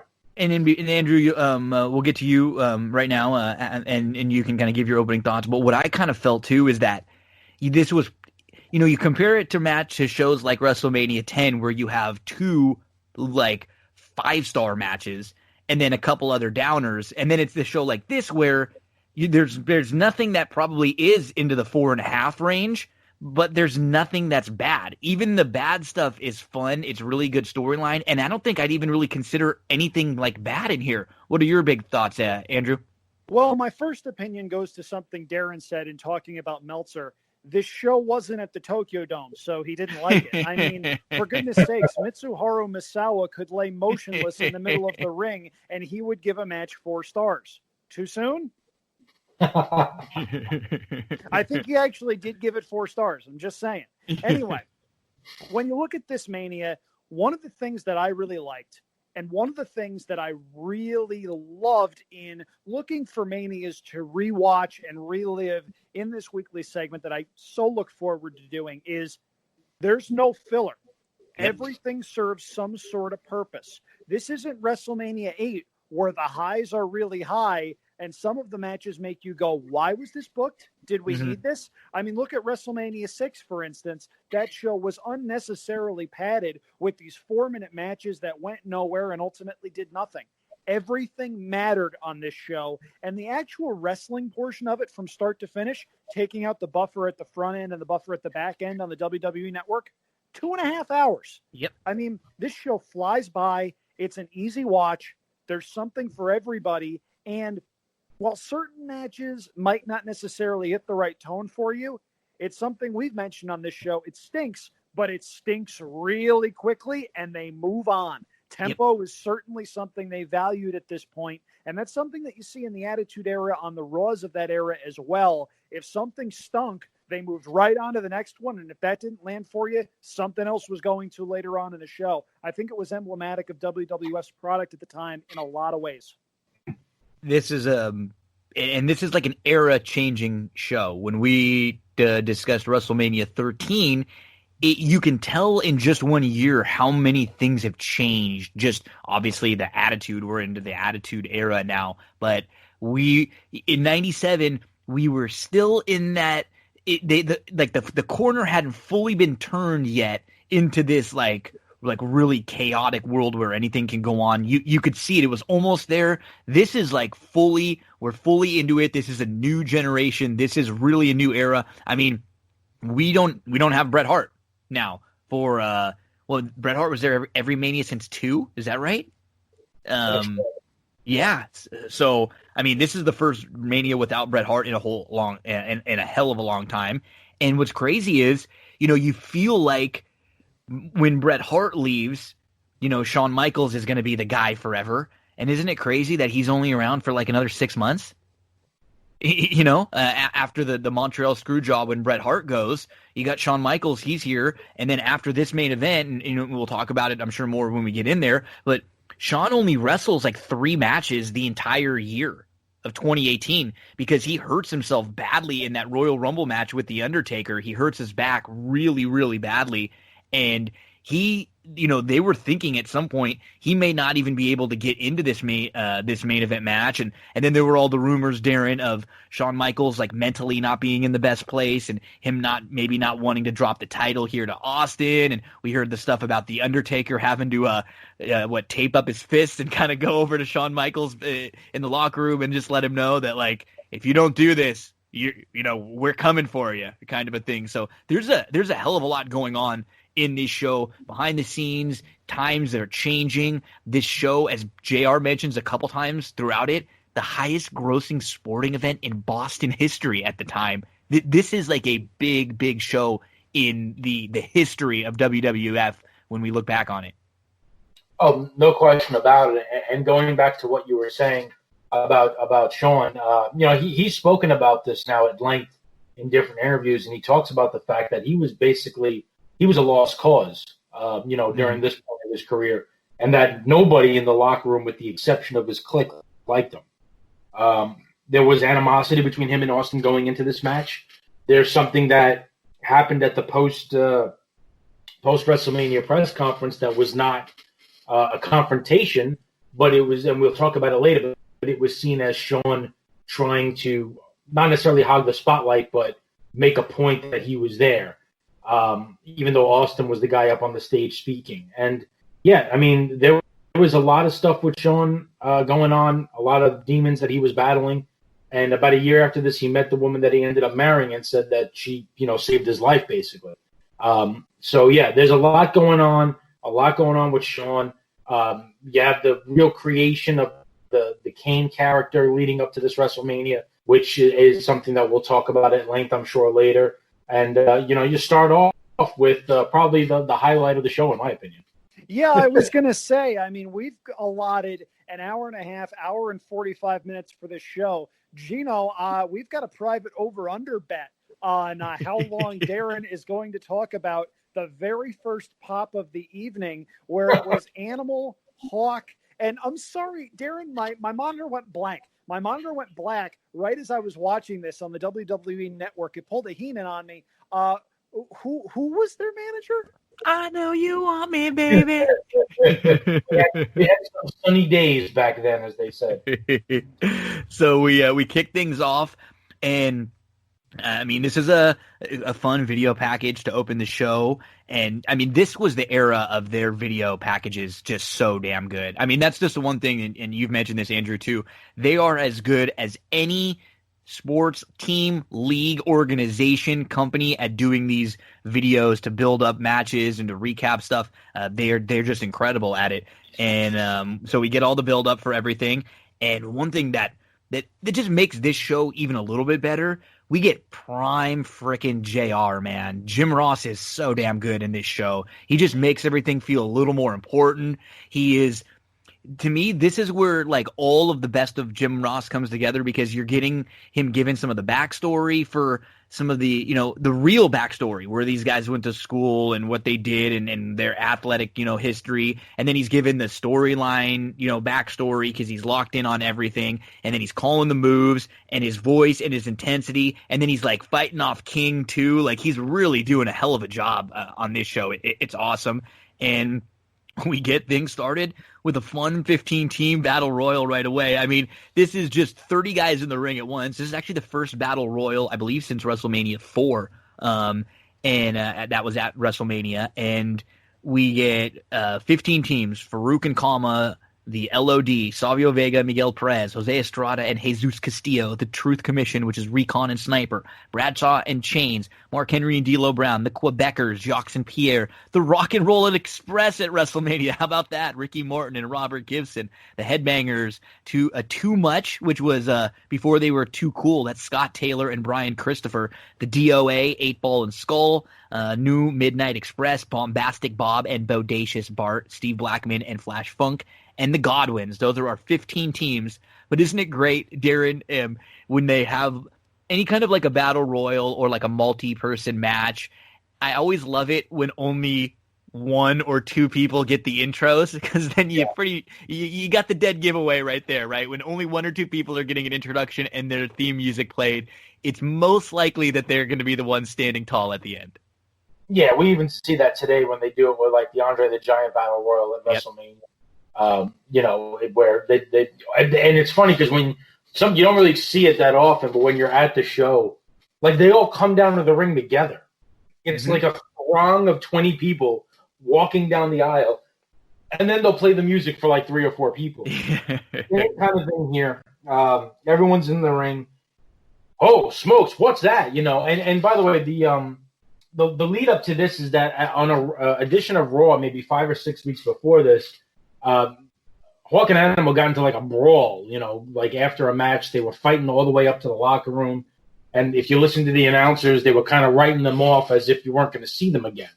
Like the dissolution of the Road Warriors and LOD. And so them coming back was certainly a surprise. But on top of that, if you are a 14-year-old guy, as I was when this show came on, and you see Sonny walk out wearing you have to watch it to be able to explain what she's wearing. Yeah. It's, you know, whoever came up with that, if it was Pat Patterson, you know, I'm only kidding, but I mean, you know, bravo. But you know, it's just, it was a wow moment. It certainly hit the audience that they were going for with the Attitude Era. You know, you got LOD coming out with this kind of weird look with the hockey masks on. And, you know, look, they're clearly older. They got different haircuts. They got face paint on. Hawk is much heavier than we ever saw him in the early 90s. But it's LOD and it's the start of WrestleMania, so it's something that gets you right at the edge of your seat from the word go. And we talked a little bit about this in our WrestleMania, I believe it was 10, where they brought the Road Warriors and Paul Ellering out for a promo, and it wound up being a decent idea, but it hit all the wrong notes. This is what you have the LOD do. Yes. You bring them out right at the start of the show, you get the Road Warrior pop, you put them over, and you start off the show on a high note. Now, the match in and of itself was probably the worst match on the show. There's not a lot that's bad on this show, but this was 30 guys kicking and punching for the most part for 10 minutes until the ring sort of emptied out and people could actually like do things. We had a very random run-in from Barry Windham, who I believe was feuding with Bradshaw at the time. It was a bunch of people taking very safe bumps over the top rope, which is what made Brian Christopher stand out a little bit more, because he took a press slam from Mark Henry and was literally bouncing like he was having a seizure after he hit the mat. That was pretty darn cool. Now, there was a little bit of a nod to the past in the way that the match ended, because you had the LOD going up against a team branded as the Midnight Express. Now, this wasn't the actual Midnight Express, of course, because Bobby Eaton was off in WCW land. This was the new Midnight Express, but it still had Jim Cornette in there. So if you're a fan of nostalgia, that gave you a little bit of flashback to the late 80s and Jim Crockett Promotions. LOD goes over. Fans start off the show happy. How much of that had to do with the LOD winning versus how much of it had to do with seeing Sonny? And I don't even want to call it an outfit because it didn't really qualify as clothes. I don't know. But a decent start to the show. You got two guys that were always going to be over doing what they do best. So not a lot to really complain about in the grand scheme of things. And by the way, if you're wondering, if you watch this, why Jerry Lawler is dropping Brian Christopher's name time and time again during the match, it's that Brian Christopher is actually Jerry Lawler's son. Yep. And JR was great with him at this point. You get some of it in this match, and then whenever they're the light heavyweights would be out there, because Brian Christopher was in that light heavyweight division. And he actually, would end up having a pretty good successful run with Too Cool there, and he was a real fan favorite for a while. And they'd come out and do the dance with Rikishi. The kids loved them. I had a lot of fun with them. They were like a real fun tag team for a while. And this is before that, but the JR calling him his son all the time, and Jerry not wanting to mention it. They had a lot of fun between this match and the second match, and this is like good. This is one of those WrestleMania things where they want to get everyone on the card. Again, this isn't like going to be 5 stars. Just get a bunch of people out there, get them their payday, and get a big pop for LOD and for Sonny. So this is LOD 2000 with new gear, new haircuts, and a fun way to start the show. And Jerry is pretty good as we move into this light heavyweight title match. Of course, when we have a couple people that are not from the U.S., we're going to get some Jerry trying to be Bobby and Jesse. Although I will say, like, it comes off worse when Jerry says some of the more like kind of quote unquote racist comments, or like racially like hinted things, about more like Taco Bell, for the border, and go for the border. And he says, the kamikaze pilots, and he makes references like this as we get into the light heavyweight title match. That battle royal went just about 8.5 minutes or so to kick things off. But we actually, before we start this light heavyweight match, we get the footage of the Mania weeks, like some of the events leading up, the DX public workout, Stone Cold on with Regis, Flash Funk getting interviewed, Sable and Mark Mero at Legends, and now it's set for the light heavyweight title. So this light heavyweight division in the WWF at this point was basically a direct response to the cruiserweight division in WCW, which they did a really good job of getting talent from all over the place. Eric Bischoff has talked about that. And what you knew when you watched Monday Nitro on WCW is that, like, the first 15 minutes of every show was generally, and a lot of times that first hour, and I think they would move it around to like the second, the first match of the second hour sometimes, but you usually got like a 15 to 20 minute cruiserweight match that was really good. And they had an excellent division of cruiserweights that would end up becoming like main eventers and, like really solid WWF, Hall of Famers and legitimate performers. And the WWF tried to do similar, but they just didn't have the division, to be honest. But I didn't mind Taka. I think Taka was pretty over, and he does a good job here, Darren. I mean, this is a 5 minute and 57 second match. It goes just under 6, but it's quick paced. It's really fun. If from just like a work rate standpoint, this is right up there with one of the best matches of the night. It just doesn't get the chance to kind of go to the next level because it's only 6 minutes. But I mean, they're high flying. Taka like leaps off the top rope and he just kind of hangs in the air and soars. Aguila, who's going to be S.A. Rios later, and he's the one that actually helps bring Lita in as his manager. He's only 19 years old at the time. This was fun. Yeah, it's a fun match. It's what you would expect from guys of these size. A lot of high flying stuff. some good moves, things up the top rope, backward flips, moonsaults. It's a fun match. Taka hits a big flying drop kick off the top. Yeah, I don't know what it was. I mean, his finisher was nothing crazy. But I just always liked the way, I just liked how it sounded. Yeah. I always liked the Michinoku driver. It just sounded cool. But he was a good worker. I mean, and he's actually in the WWE for about 4 or 5 years. And so he gets a pretty good run. These guys have a really good match. They actually had a really good match in ECW as well, and you can actually find that match on YouTube, and if you get a chance to watch it. But you're right about and even during this match that we talked about, Jerry keeps talking about his son. JR's playing off that. The stuff about like run for the border and Taco Bell and all that, the kamikaze pilots. It's the same kind of stuff as that we would hear from Heenan and Jesse, but it's just not the same. It isn't. No, it's not the same. It feels, I don't know if it feels forced or whatever you want to call it. It's just not the same. But yeah, quality match, probably a solid 3-star match. And the one thing I kind of noticed, the light heavyweight belt was like a mini version of the Intercontinental title. I don't know if you noticed the front plate. It looked a lot like the IC belt, just smaller. But one of those things that I picked up. But good match, fun match. And again, this is what we talked about. In some other WrestleManias, this match would be probably down on the bottom in terms of just being filler. And, all right, it's just kind of there, blah, blah, blah. But this was a good match. And the vast majority of matches on the card, that's how you feel.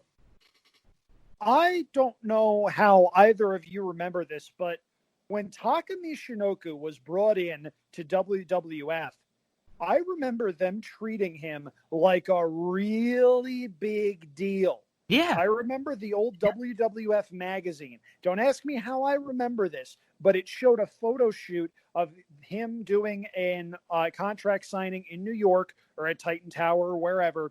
And then it showed him going to Scores, the gentleman's club in New York City of substantial repute at the time. And I remember me being all of 9 or 10 years old saying, "Dad, what's Scores?" And him going, But at any rate, there were a couple of things that stood out about this match. Darin, you already mentioned the kamikaze quote from Lawler. The word you're looking for is inorganic. With him, you always got the vibe that stuff was coming right off the top of his head, and he knew exactly what he was doing. With Lawler, there were times where it felt scripted, like he said, "Oh, I came up with this. I need to use this at some point." And it's not necessarily that shtick didn't fly ever. It's just there were growing pains early on. That's for darn sure. Now, this match itself, first of all, Ahila's attire looks like he was trying to be either Psychosis or Jushin Liger for Halloween and sort of cheaped out on the top. Understanding that, that's his gimmick was basically generic luchador, and that's what he had. He was 19 years old and he got a WrestleMania payday, so more power to him. This match was fine. I enjoyed this match. The problem is the other guys were doing it far better. In WCW, you had Rey Mysterio, Juventud Guerrera, Eddie Guerrero, Chris Jericho. Sean Waltman. There was a lot that you could do with that division to where you could have unique matches that would all be different in their own way, and they'd all be good. This wasn't bad, but you could tell they were trying to do something solely because their competition was doing it. Now, Taka was a really good worker. Ahila, a.k.a. S.A. Rios, had a nice little run there as well.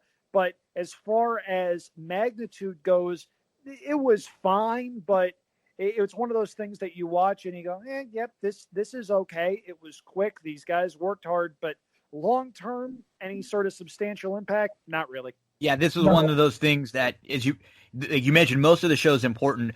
I guess it's only important because, as you did hit the nail on the head, as a fan, when you're watching this, we, are at the point where we're young and we're pretty much, probably into the baby face and we're into kind of what WWF tells us to be into, right? We root for who they tell us.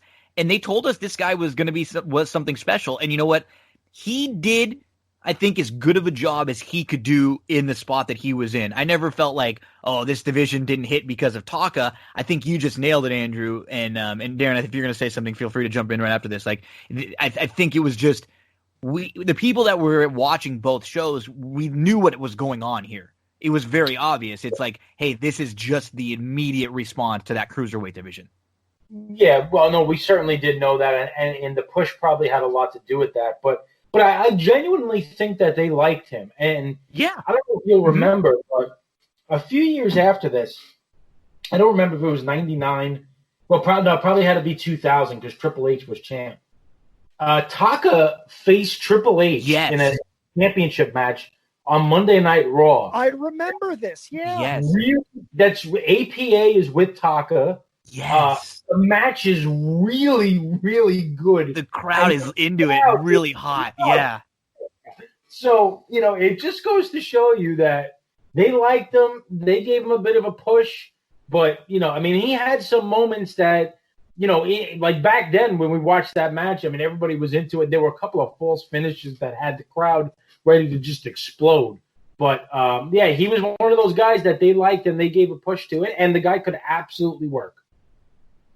Okay, so we move on from the light heavyweight match into, wow. So we get to this interview with Jennifer Flowers and The Rock. Isn't this amazing, guys, when we recapped WrestleMania 13, just 1 year before that?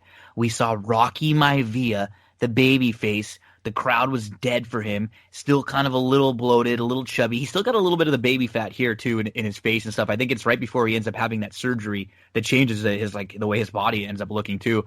And, this is just a completely different guy 1 year later.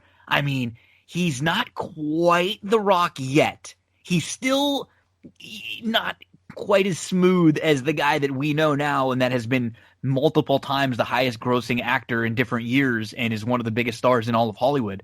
But you just see it right here, and it's like, wow, this guy is coming out. This is an interview that The Rock does with Jennifer Flowers. Yes, that Jennifer Flowers, the woman that had an affair with Bill Clinton, President Bill Clinton. And so The Rock's the IC champ right now, and she asks him what it would be like if he was the leader of the country. He said he'd prefer to be called the ruler. He says she asks about the homeless, and he says he doesn't care as long as long as he's got his palatial estate. He doesn't care about the homeless. And then he gets a few. She asks how he would run the White House, and he says if he was in charge of the White House, as long as the interns didn't do anything morally wrong. And she's just like shaking her head at him. And then the other good one, The Rock says, well, if The Rock were the jury, 9 times out of 10, he'd be a hung jury. So, he is just sexual innuendos here. He's laying it on thick. Is this the same damn guy from last year, Darin? It's crazy. He had the heel turn that was much needed to change the character and, going into the nation. But yeah, it's wild. You talk about the leaps and bounds, in terms of a difference from the previous year to this. But, this is right. Look, the point of the interview, they have Jennifer Flowers in as the ring announcer later on. And obviously this is about 2 months after the Bill Clinton scandal broke. So they're playing up, that angle as part of this. But yeah, the homeless trash and, talking about ruling and all that other stuff. This is, the first time that you can kind of see the Rock character that we know. And it's really cool to watch. It is. If you go back before it, you don't really see that much of this Rock. But here is where you start to see the Rock that we all come to know and love. And it's really nostalgic, and it quite frankly, it's just cool to see. This was a trip to rewatch because I remembered this being a really good promo. Even at the time, you were like, whoa, who is this guy? Now, I hadn't seen WrestleMania 13, and I was more of a WCW guy at the time. So Rocky Maivia, I knew who he was, but at the same time, I didn't really get how bland he was and how they initially misfired with him. The rewatches that we've done from WrestleMania 13 to WrestleMania 14, it's like you're watching the polishing of a diamond. It's one of those where he's not quite The Rock yet, but you can see it from here. And that would be borne out in the next couple of years when he would become one of the biggest stars in the business. And then we get to our next match, which, another guy who in just 1 year felt like he makes leaps and bounds, and that's Triple H, who, remember we were a little disappointed in his a Mania 13 match where it's like, yeah, it was fine. We thought that with the workers involved, it was going to be a little bit better. This was a damn good match with Owen. Triple H's pace and the intensity that he works with from 97 to 98 is just night and day. He's like a different guy. It's crazy when you had these kind of talents that were literally growing together. Like, think about Austin, Rock, Triple H in the 1 year. How much these guys have improved to literally being like right there. I mean, Austin's going to be the guy, and Triple H and Rock are like just months away from like nipping at his heels, being the next like set of guys to come through. And the only thing that I hate about this, and we talked a little bit about it when we touched on some of the other shows, is, you hit it, Darin, earlier when you talked about how Shawn mentally wasn't in a great place. And right after the Montreal screw job, it would have been the perfect opportunity to give Owen Hart a small run with the title. Even if you're talking about a day and he loses it back at Raw the next night, something like that. The crowd wanted it after Brett left. They were hot for Owen. It was a great time to give someone who had been a guy in your company for a while a little run. They didn't do it, and then Owen kind of gets pushed off from his feud with Shawn Michaels. They have one match that it looks like Owen's going to win a couple different times. The crowd is just absolutely crazy for Owen, and Shawn ends up retaining the title, and then we get Owen into this feud with Triple H, and the match is really good, and their feud was good, and Owen's coming off of an ankle injury. He was in a cast for a while. He just took his cast off to the day of WrestleMania. There's a lot of good about this match, but I wish they would have given him. He feels like one of those guys that really would have been able to capitalize with it, and it would have given like nuclear heat to Shawn when he loses it back eventually, and it just kind of helps him moving forward. But again, Shawn wasn't in that kind of a place. He did not want to drop the title to anyone. He wouldn't have even thought of something like that. This is good though. We get this match, Darin, it's for the European title. It's Triple H versus Owen Hart, and we have Chyna handcuffed to Sergeant Slaughter because Chyna has been interfering over and over. And that's another one, Darin, with the year in different, right? She's got the breast implants now. And I didn't know that. Yeah, and we are going to see, I don't know how they kind of smack you in the face. And we are going to see Chyna from 97 to 2001, 2002, when she's like her last Mania match. She looks like a completely different person. All the surgeries, the enhancement, the reductions, the thing that she has done. So, I mean, definitely a year where we've seen a lot of change. What'd you think about this Euro title match? I think it's a great match. I think it's a technically sound match, which you would expect from really anything with Owen. I always look back at Owen and say, whenever he was in WWF, WWE, I mean, the number of guys that you could say were his, equal in terms of technical ability in the ring, you could count on one hand. Yep. And, for that purpose, I always felt that he deserved more. He deserved a title run at some point. How they never figured out a way to do it, and the way that you said would have been just fine by me. It's a really good match. Good wrestling moves throughout. They mentioned, in fact, during the match, Earl Hebner's not there. He's actually in the ICU. He had a weird thing happen where he was in the elevator at a hotel. I think it was in British Columbia, Canada, and he got like this sharp pain in his neck, and he went up to the room. And his eyes got like all bloodshot and everything like that. He called his brother Dave, and they took him to the hospital. And he had some heart issues off and on. But later on, you see Shawn saying to the camera, "This one's for you, Earl." And a lot of people thought that was like the Montreal Screwjob thing, and maybe there was some of that to it. But he was actually in the hospital at this point. Yeah. So, that was a true thing. The crowd's hot during this match. They're into it. They love Owen in this spot also. The thing with Chyna and Slaughter's cool. I like having Slaughter at ringside, getting him involved. The thing with the powder at the end. Lawler drops in his typical Hart family lines, which is kind of funny because now that, Owen is kind of like a baby face a little bit, Jerry used to love Owen. Yes. Owen was his guy. But now, now he says, and the quote, this is probably his best quote of the night, because JR says, wow, you used to like Owen. And he goes, no, I thought better of it. I hate anybody whose last name is Hart. And of course, he gets a couple of things in on Stu and Helen and, makes his cracks about them, which that's probably some of the funniest stuff that Lawler does is when he rips on Stu and Helen. Yeah. You get a cool finish, a lot of back and forth, false finishes, crowds into it. And then at the end, you get a funny sign that says China is my dad that I thought was hysterical. But it's a damn good match, and I really enjoyed watching it back. This was a really good match, and it was a really good match in spite of a couple of things that seemed backwards. First of all, can we talk about how awful the DX band was? Who was that supposed to appeal to? Now, the DX theme is iconic. That's a great theme.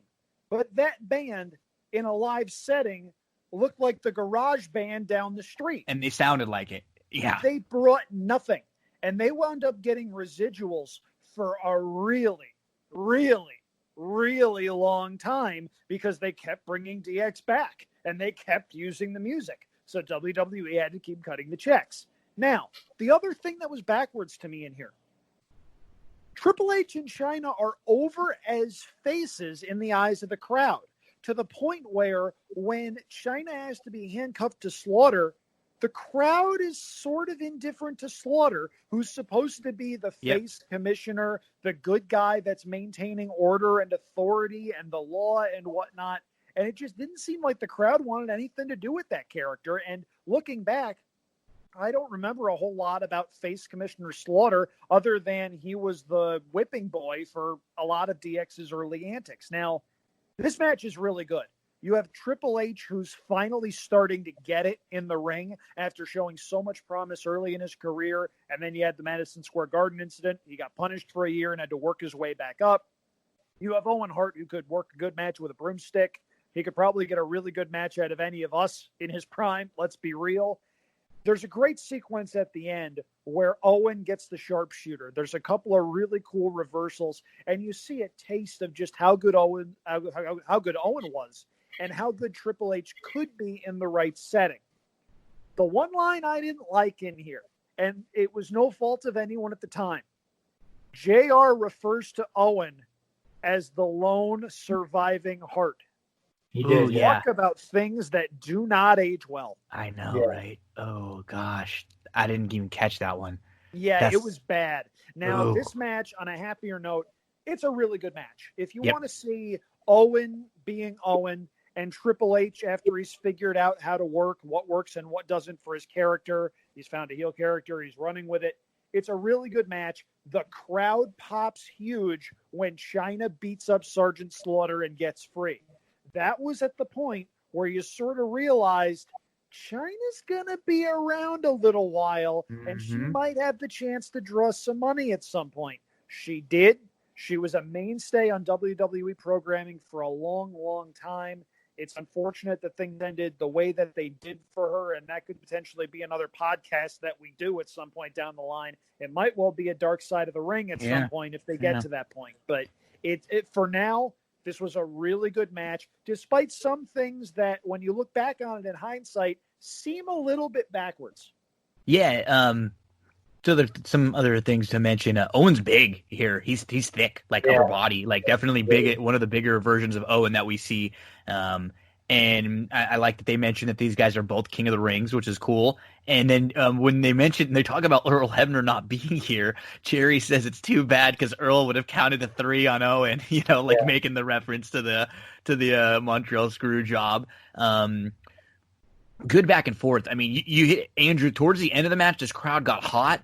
They were super hot for a couple of the near falls for Owen late. Like they were really biting on those, and then they just hated Slaughter. So when Chyna was able to pull Triple H to the ropes, and then she threw, I guess, salt or powder or whatever it was in the eyes of I just went to go mimic a throwing, and I knocked down my drink right now, which was the noise you probably heard in the background. So would have been much better with video right there if I had that. So Tino, I got to tell you, it's been a really bad week. I needed a good laugh. That got it. Thank you. So I guess the foreign object of the Salt and the Power, undefeated, still always gets the win.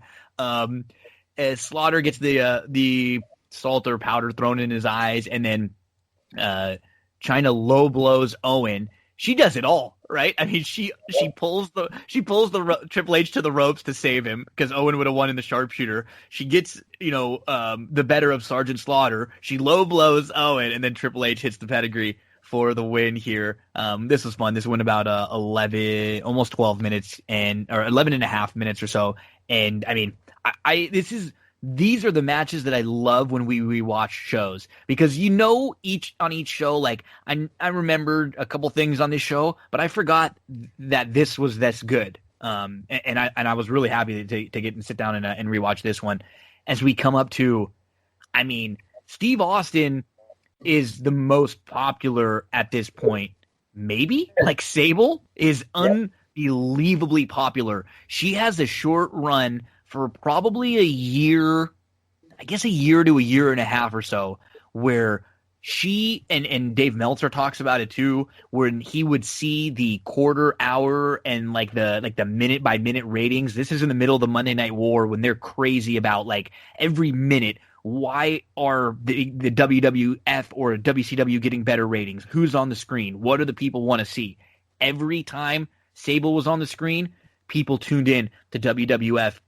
And so what was really cool about this next match, it's a mixed tag match. It's Sable and Mark Mero versus Goldust and Luna. We have Sable. She's not Wendy Richter, Alondra Blaze. She's not a women's wrestler. She is a valet. So we're talking about Miss Elizabeth. She's Miss Elizabeth, who has been kind of, pushed around, treated poorly by the guys that she's with for the last year or so. Initially, she was with Triple H, and then she's with Mark Mero, and we see her always kind of getting treated poorly. And she trains, and I will say, she does a hell of a job for someone who wasn't supposed to be a wrestler. She was a valet. They make her look really good in this match. The crowd is just waiting for her to get in. I mean, think about this, Darin. This would have been like Miss Elizabeth throwing a power bomb. No, yeah, well, that would become the Sable bomb, as we know over time. And as this run went on, she would start to hit that on male wrestlers too, mm-hmm. which was interesting. But you're right. I mean, a couple of times it looked like she was going to get in against Luna. Luna ran away. The crowd was just, hot to get her in. And I mean, look, to say that Sable is easy on the eyes would be the understatement of the century. So it's understandable why, the reaction was what it was. But, when she comes in and I mean, she had a sequence where she had kicks in the corner against Luna, hitting these high kicks. I mean, it looks like a legitimate wrestler. It truly does. Mm-hmm. And she does a great job in here. They make her look good. There is an interesting thing in here. So the crowd is into this. It's a mixed tag match, but the crowd is huge into it, and we know why. Now, here's the irony that I find at the end. The irony is Sable wins the match, and she wins it with a move called a TKO, which is Mark Mero's finisher at the time. You know where I'm going. Yes, I do. TKO is essentially an F5. It's the same move. Now, why is that funny? Well, it's funny because it is a foreshadowing of what's to come 4 or 5 years down the line, because Sable cheats on and leaves her husband Mark Mero for, wait for it, as Andrew says, Brock Lesnar. You have Sable in her first match at WrestleMania in 1998, hitting what is an F5 to win the match, and she ends up marrying Brock Lesnar. That's kind of fun. That's like a cool Easter egg that I saw in this. There's so many layers to this too. Like, is she only attracted to people who do this move? Right? Is that one of her requirements? So like, is that it, or does she take this and teach this to Brock Lesnar? I mean, I don't know. You know what I mean? Is she showing him how to do this? You know, that would be great. It comes out in an interview down the line where Lesnar says that I got that move from Sable. I'm gonna call you up, Greg. You're not gonna believe this. That's great. That's great. Andrew, what do you think? Okay. So I got a couple of notes here. Before this match, they had Michael Cole do a video recap of the storyline with Goldust and Luna. And as I tried to wrap my head around what was going on, I went, did any of this make sense to anyone at the time? So Miro employs Goldust to do what exactly? To be his cross-dressing valet?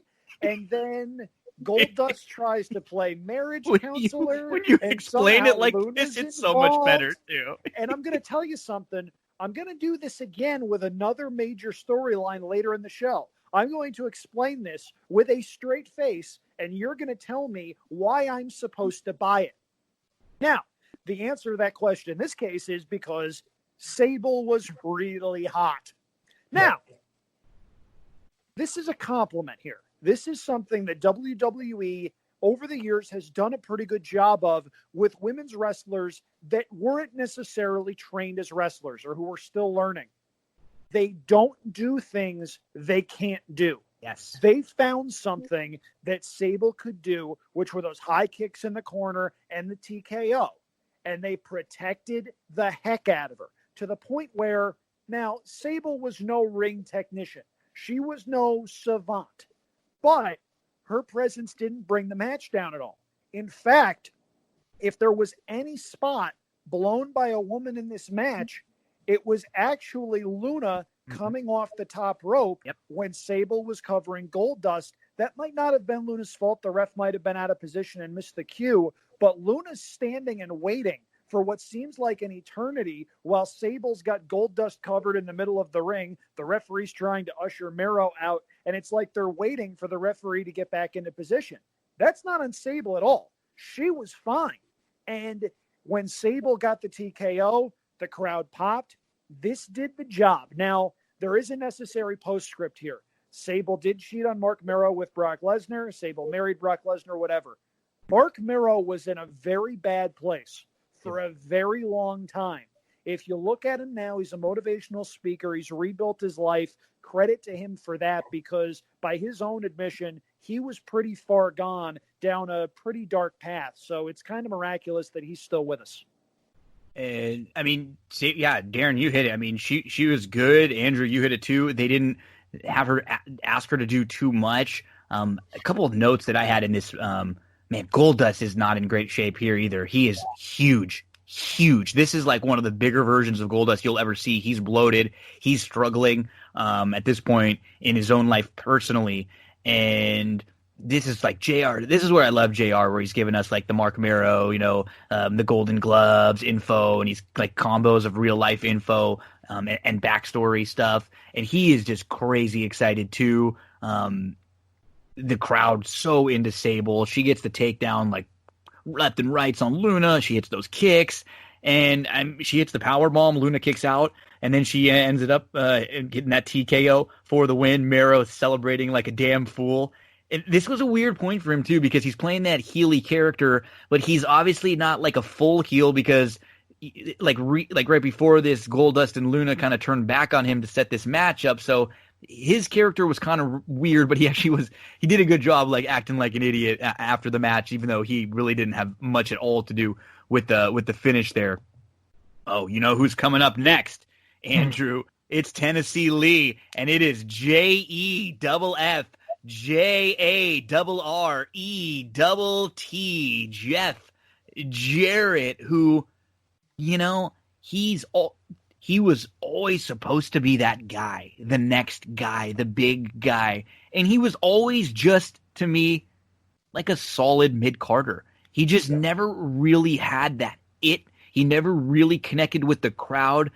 I think some of his later stuff was actually better, where he turns a little hardcore and he has the guitar and he's got a little more edge to him. And then when he goes back to WCW, he kind of becomes a main eventer at the very end when things were not going well, and him and Russo were buddies. But this is getting Jeff Jarrett out there. Jennifer Flowers introduces the match, and we get Rock versus Shamrock, the Rock versus Kevin Shamrock, and the Rock cannot win by DQ in this match because then Shamrock will get the belt because the Rock's been trying to get out of matches like this.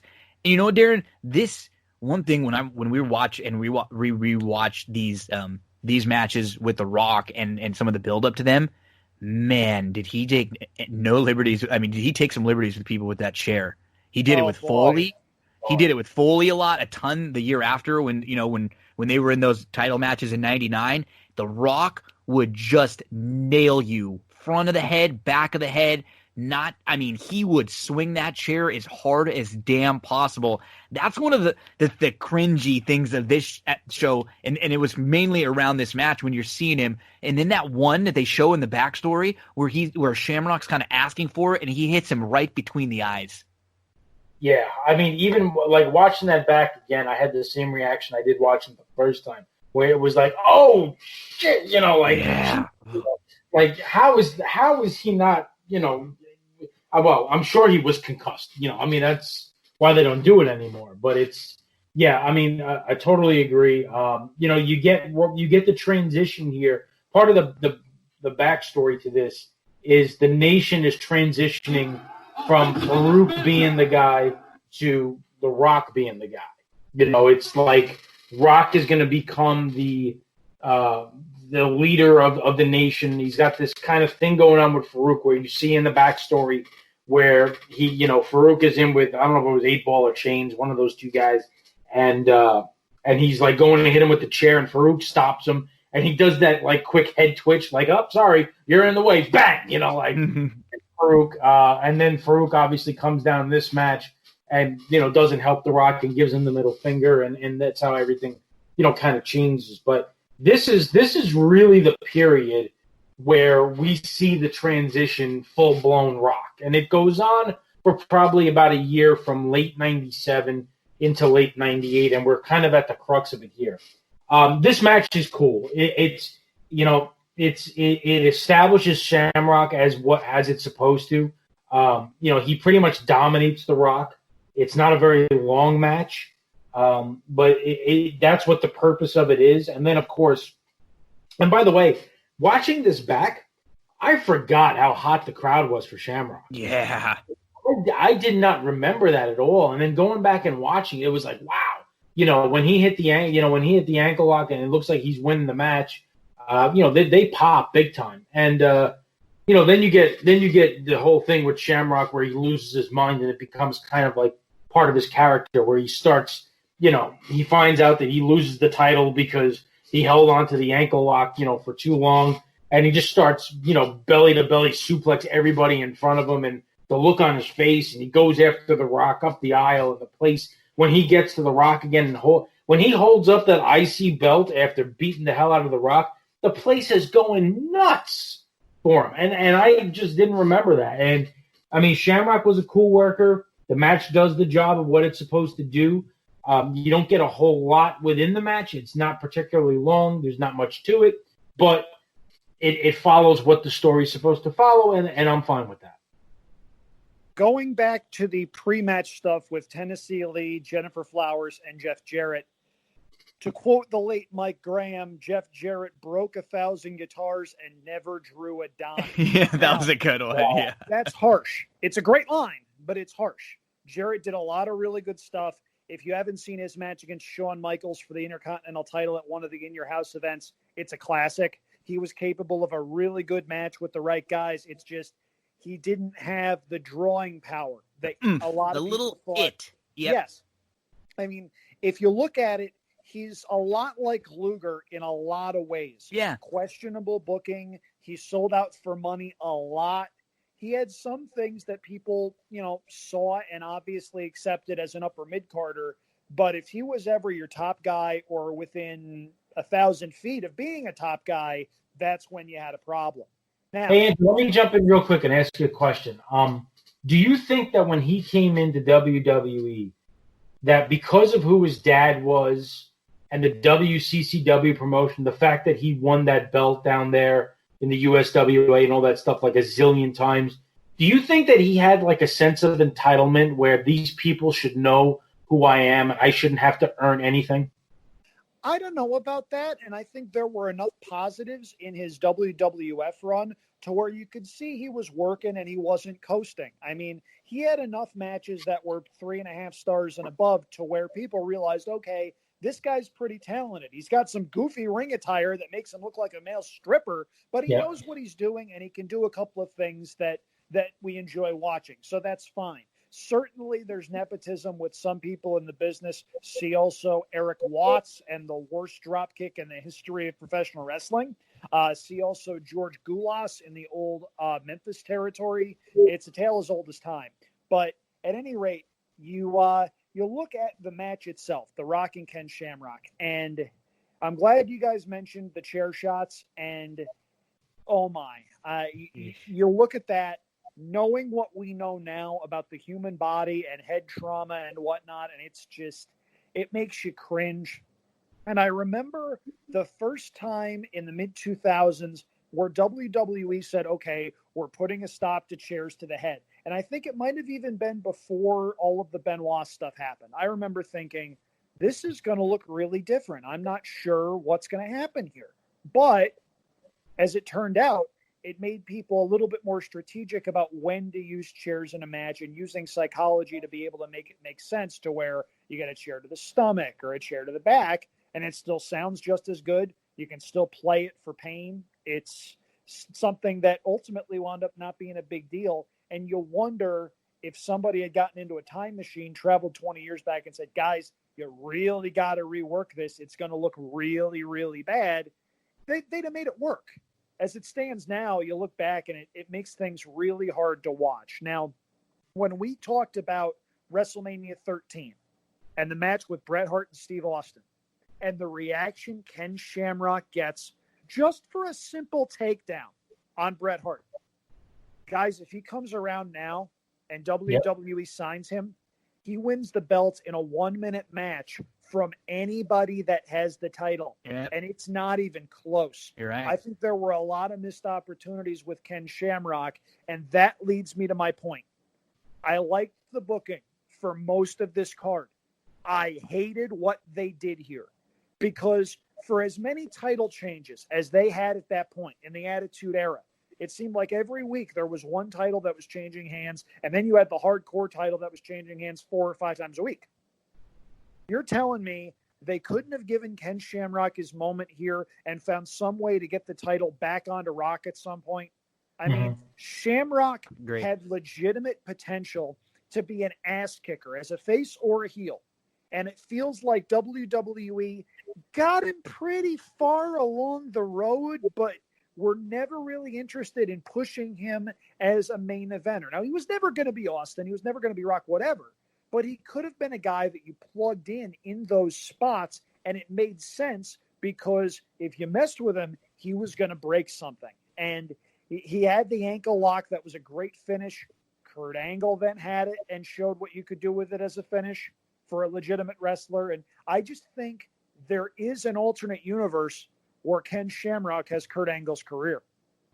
I think he needed this a little bit, and he was still going to be hot for a while, and then they ended up turning him heel, and that was kind of it once he turned heel. But he needed this, and he could have been right up there. The thing about Ken too versus others, he actually could wrestle too. Like he was a trained wrestler more so than a lot of the shoot fighters that kind of come in and they don't really have any wrestling background and they just can go a couple minutes with kind of like a shooty fight type. He could go, he could sell. He was good in the ring. He really was. And some fun things here.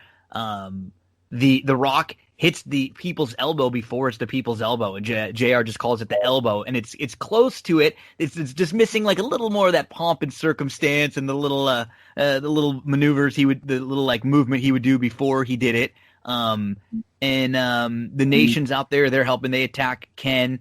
So Rock taps out. This match goes 4 minutes 49 seconds. It's like a really if that's it, Andrew, then that would have been a great way to book him, right? And because the Rock wouldn't have lost anything for this, you can have the nation beat up Ken after, get their heat back, like you said, switch this back a night or two later or a week or two later, but Ken kind of got over at least on the big stage. But instead, he locks in the ankle lock, and he holds it in even after the ref is asking him to break it, while the Nation is coming in and actually attacking him one at a time. So it's like, what is he supposed to do? He's trying to fight back, and then he just locks it in again, and then he starts fighting off the refs, and this is when he kind of snapped. So I would have been better if they would have even said, based on his actions touching the officials, we've stripped him of the title. Something like that. That's fine. That kind of makes him look even like badass a little bit more. But I didn't like the immediate reversal. You could tell Fink was a little bit confused too when he has to announce it. But there's this moment when they announce that The Rock's the champ, and The Rock has a great moment where he's bleeding out the mouth. He looks really good as he's kind of writhing in pain, and they put him on the stretcher and they wheel him out. And somebody had brought the IC belt back to The Rock down in the aisleway. And so you can kind of barely see it in the corner of your screen as The Rock's laying on the stretcher. He holds up the belt, like he kind of weakly struggles with his arm to hold it up. And it's just something small that's so great. Like he did so much to win this match when he just got his ass kicked, and they, and they just gave the belt right back to him.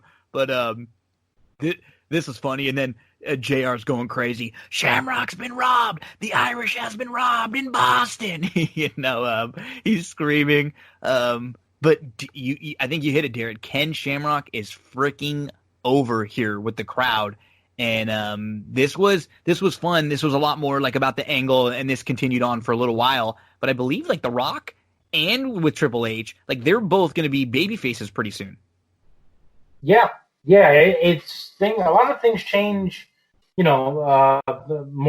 more so than how many times, the Giant has gone back and forth. Yeah. The heel. Yeah. A lot of things change. The Rock obviously is going to have his big baby face run. He's got kind of goes back and forth. He's got that run with Foley where he's the heel character for most of it. But yeah, no, a lot of things change. It's kind of what the Attitude Era is all about, and it's kind of what kept you invested. Is that nothing really got stale? Maybe you didn't agree with all the booking, and maybe you wanted to see some different things, but they changed things up a lot. You didn't really know what you were going to get from week to week, and it's what made it exciting. Yeah, and that goes to what I was talking about right at the top of the show. If something stunk, it stunk quick. And chances are WWF learned from that mistake, because if they didn't learn, WCW was waiting for something that they could exploit. They had to adapt. Otherwise, they were at risk of dying. And this was around the time where the tide started to turn in the Monday Night Wars, but the tide hadn't really officially turned yet. It was incredibly competitive at that point. WCW hadn't become a victim of the AOL Time Warner merger yet. They hadn't been a victim of standards and practices yet.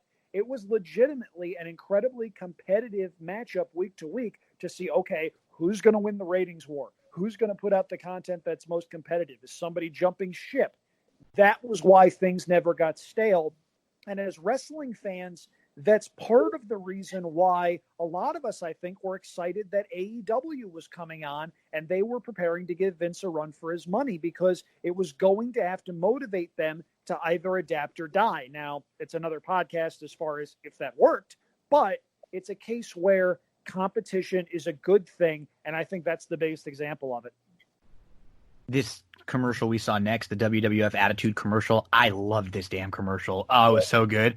It's all the wrestlers talking about their backstories, their injuries, and if this is, real or fake. And the one line that I always remember was the Austin line, "I damn near broke my neck, but I still got up." Just love that. This was great. They actually did the initial one of this with Bret, and they had to cut a lot of the Bret Hart stuff out of it because he's gone at this point. But this was good. This was a lot of fun. And then JR starts mentioning that this is the highest grossing event ever in Boston. And when people out there are like, no, they made that kind of stuff up, that's wrestling. But you just got to think about it. When they do events with the size of the ring, when you compare that to any other sport, they're able to pack more people into a wrestling event than they would a basketball game, than they would if there was a baseball game, than they would any other type concert where you have the stage set up that's much bigger. You just have that little ring, and that's really it. So it's crazy when we go back, because this was the time when WWF starts breaking record after record, and they're really moving up in the ratings. I think, Andrew, you were talking about it. It's not long after this, and it's an episode of Raw that Austin faced as Mr. McMahon for the title, and I think that was like the first one that got them back.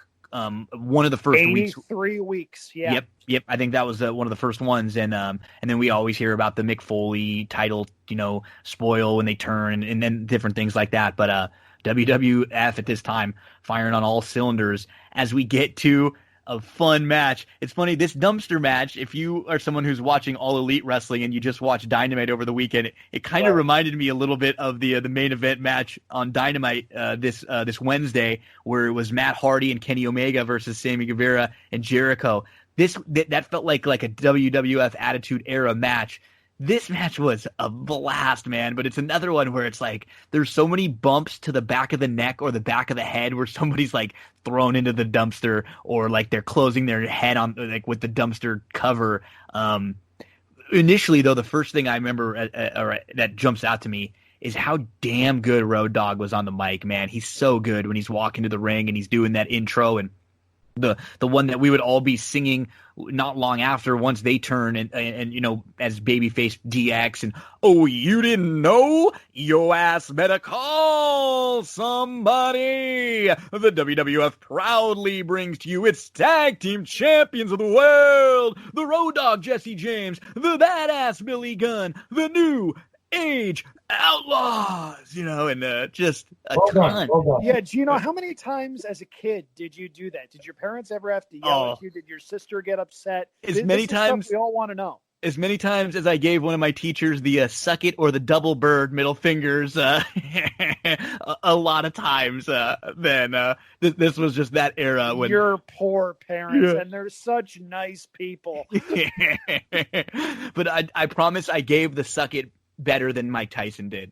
He always had such an awkward the crotch chop when he would do it. It always seemed so weird. Nonetheless, we got the dumpster match here. So this isn't a match that you have to be pinned. You have to put both of the opponents in the dumpster, close it. This is Cactus Jack and Terry Funk versus the Road Dogg and Billy Gunn. Road Dogg and Billy Gunn are the tag team champions. This is for the titles. Funk is 53 years old at this point. He had been in WrestleMania 2 in a tag match, and so he's back on the WrestleMania stage. Foley and Billy fall off a ladder that they set up into the ring, in the ring, into the dumpster, which was a really kind of fun spot. Funk gets powerbombed into the dumpster, and they end up going backstage. There's weapons along the way, and then all of a sudden, Funk, it looked like it was going to be 2-on-1 backstage, and it looked like the Outlaws had the advantage. They're working on Cactus Jack, and then all of a sudden, crazy-ass Terry Funk just shows up driving a forklift, which just is not good for anyone. And he picks up the Outlaws on the forklift. Then he deposits them into a dumpster backstage. He struggles a little bit to put the forklift on top of the dumpster, but eventually he does it, and they get the win, quote-unquote, because the next night on Raw, they'd actually have to fight for the titles, and they would end up losing. But for a night, it at least looked like they were the champs here. And this is just hardcore. This is like a lot of the ECW stuff, but this was a lot of fun. Yeah, it's it's what you expect. It's a brawl. It's got some crazy bumps. As soon as that ladder comes out that somebody's going off the ladder. That's going to be the spot. One thing, and I think it happened to Funk when he takes the powerbomb into the dumpster. He bruises his kidney in this match.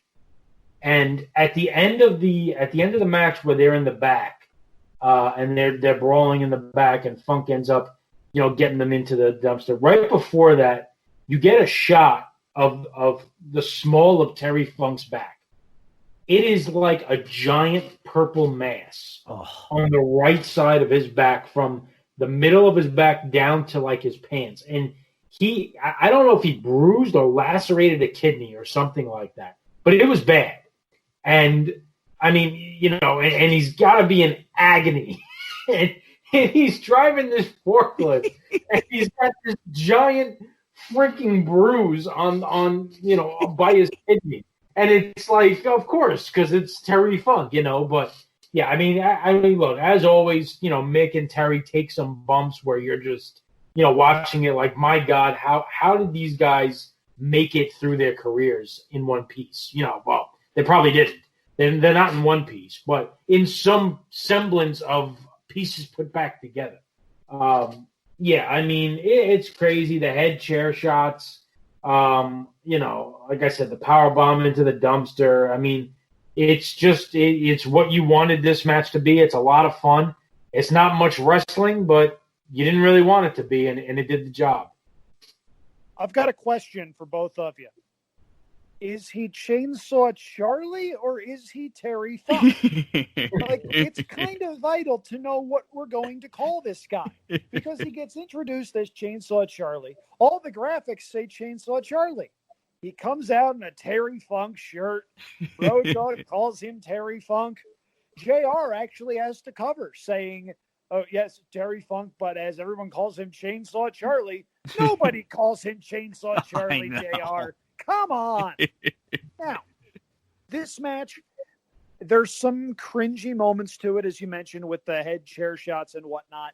This match also suffered a little bit because WWF was still sort of figuring out the hardcore formula. Mm-hmm. They had kicked the tires on it, but they were still sort of working out some of the kinks. Now, it's not a bad match by any means. And that bump that you guys mentioned with Billy Gunn and Cactus going into the dumpster off of the ladder, that was tremendous stuff. And you have JR screaming, some idiot on the internet is going to say they know how to fall. That's a great one. Yeah, I love that one.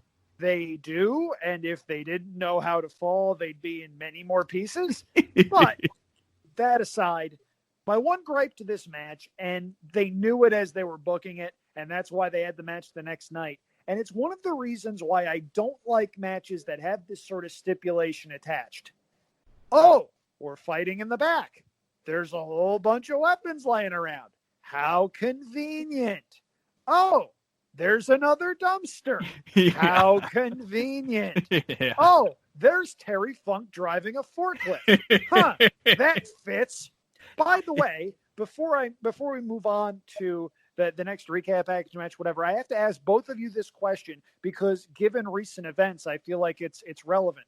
What's scarier, Terry Funk on a forklift or broken Matt Hardy in a golf cart? Oh, God. That was mine. I swear, I thought Sammy Guevara's head was going to fly off. Me too. And Guevara took a great bump. And Hardy, what did he say? He said, make sure this is documented or something like that right before he drove off in the golf cart. And, I mean, I think Stephanie was joking with me earlier because poor Stephanie gets, I usually watch these shows like sometimes 2 times. I'll throw it on the background and once, and then I'll kind of do my notes over it again. And she sees him a couple times and she's like, how is that guy driving a forklift? It takes like 16 hours of training to learn how to do one of those. I know. Stephanie, your logic has no place in professional wrestling. As an aside, she's a saint. So that chuckled. I chuckled a little bit on that one, but yeah, this was fun.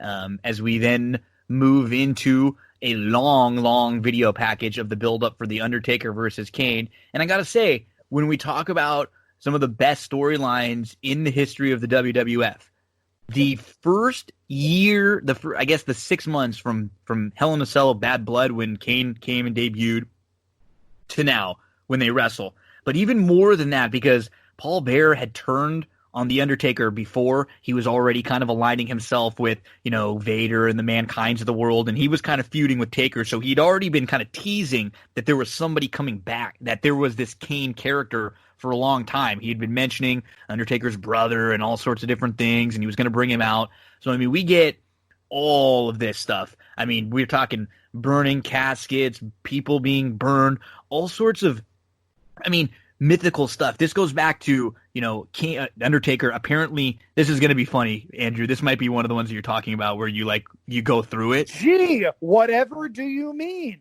But I'll let you do that when we get to you. But the one thing that's weird about this, and I guess I'm not sure which way you're going to take it, it doesn't seem that weird when it's with the Undertaker. I guess he's one of the only characters I think that it's ever like the hokiness or the mystical powers stuff doesn't seem, it still works. Some of it gets too far and some of it goes, real crazy. But for the most part, this has been the one character, and I guess when you say Kane, the two, because in my opinion, Kane is the most underrated wrestler in the history of the WWF.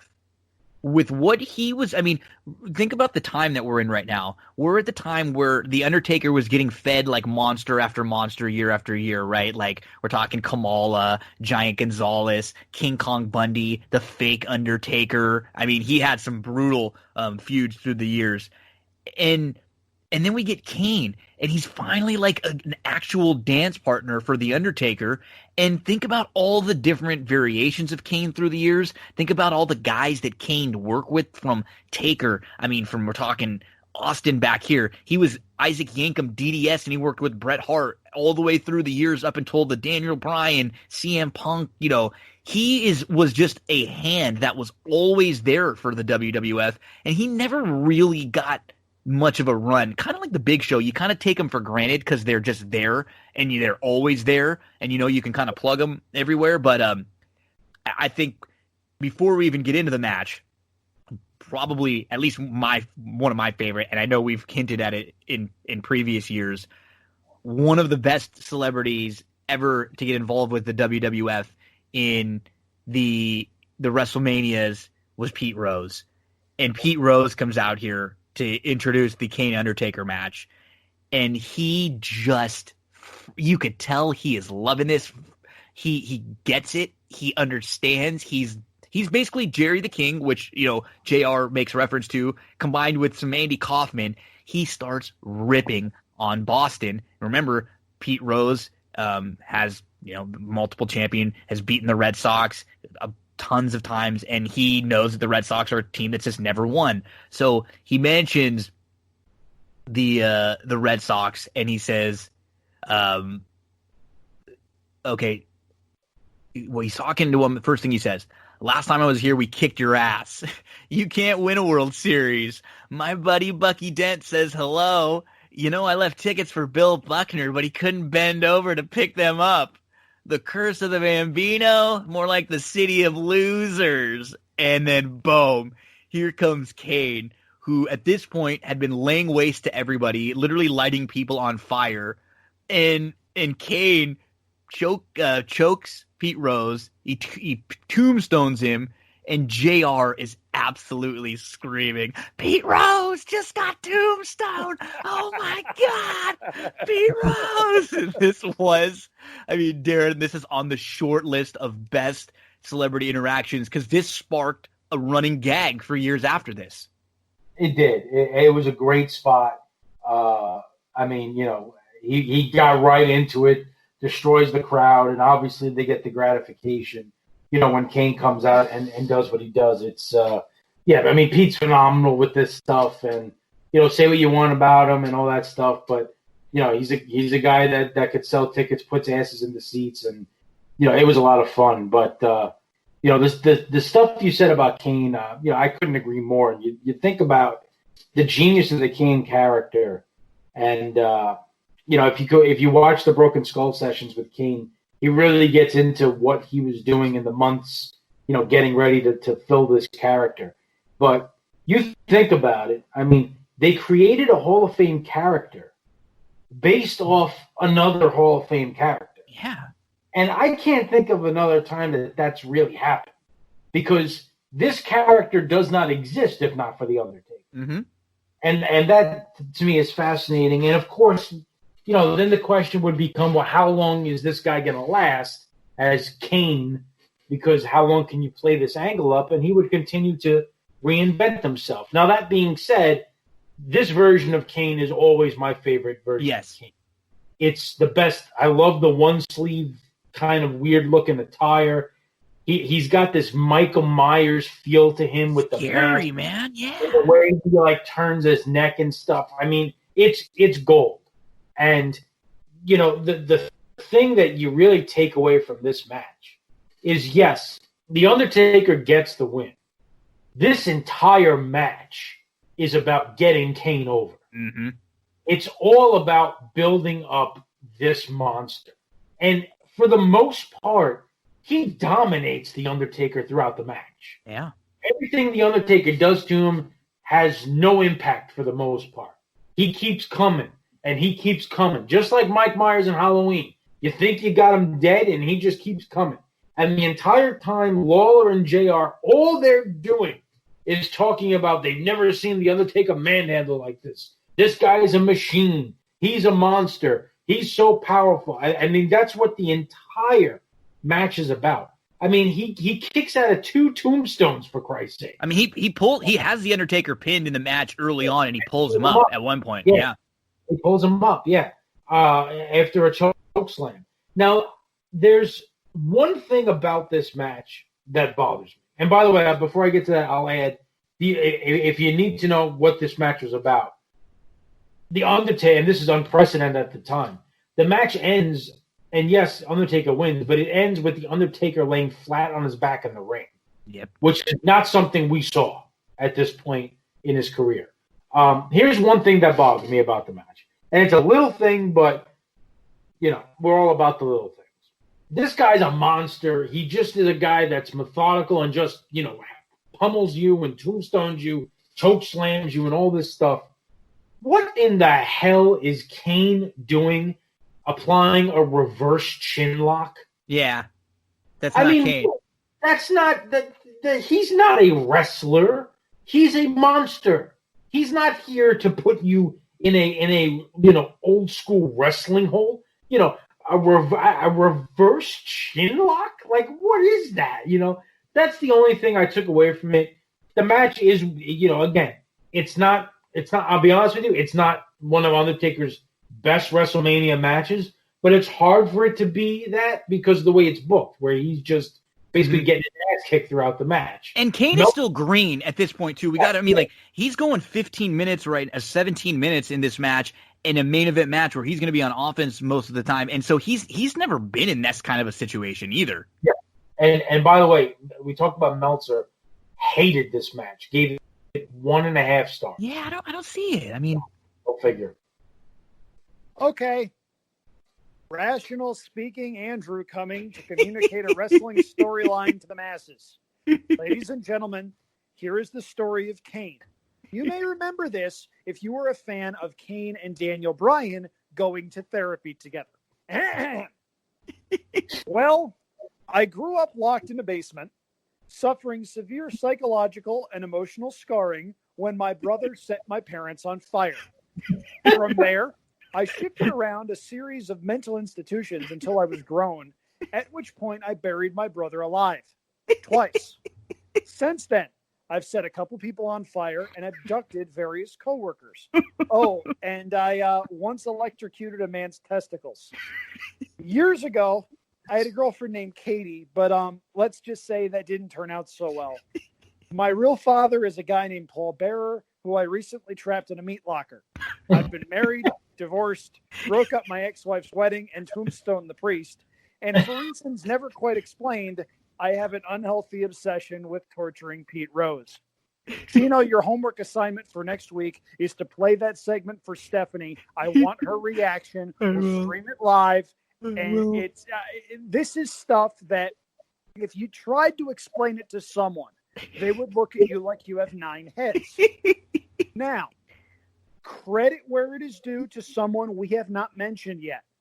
Paul Bearer did everything he possibly could to get this ridiculous storyline over. I mean, you look back at what went into this storyline. Undertaker burns his parents alive. Oh, he's got a brother. Oh, but he told his parents he would never fight his brother, except he burned his parents alive. And oh, here's his brother at Hell in a Cell. And here's his brother ripping apart the roster. Here's the Brothers of Destruction briefly coming together until they get torn apart by Paul Bearer, who turns out to be Kane's real father. None of this made sense. None of it. And rationalizing that it made any sort of sense is just a tremendous point in their favor to the guys that are involved in this storyline and the guys that are producing it. We remember the segment on Monday Night Raw where the lightning bolt strikes the coffin and Undertaker sits up and he says, I will walk through the fires of hell to face you, Kane. You remember that stuff. And it's just baffling looking back on that in hindsight. And it really makes you sit back and realize that these guys are really freaking good at what they do. Now, this match was no great shakes. It was slow. You had two big guys lumbering around. But from a storytelling perspective, it worked. If you were watching this match in a vacuum and you didn't necessarily know the storyline machinations that went on, you're not going to like the match. But from the sake of get Kane over, Taker goes over, though, for what it was, it worked. Now, Kane, being who he is, there's a reason that he is one of the few guys in the history of WWF and WWE who no one has a bad word to say about. That's a great point. No, you're right. Look at CM Punk in that interview he did with Colt Cabana where he badmouthed everybody.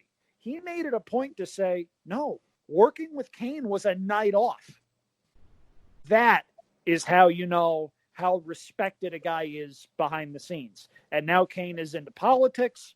More power to him for that. Sincerely hope he's happy. Not as many bumps in politics as there are, touring as the Big Red Machine. But one final note before we move on, because I've spent so much time talking about Kane in an unrealistic way. Any list of WrestleMania guest appearances has the same 1 and 2, just maybe flip-flopped in order. Bob Uecker is one, Pete Rose is the other. Yep. And Pete Rose came out, and the best thing we can say about any celebrity that's involved in any of this is he got it. Yep. He knew exactly what he was supposed to do. He knew what he was there for.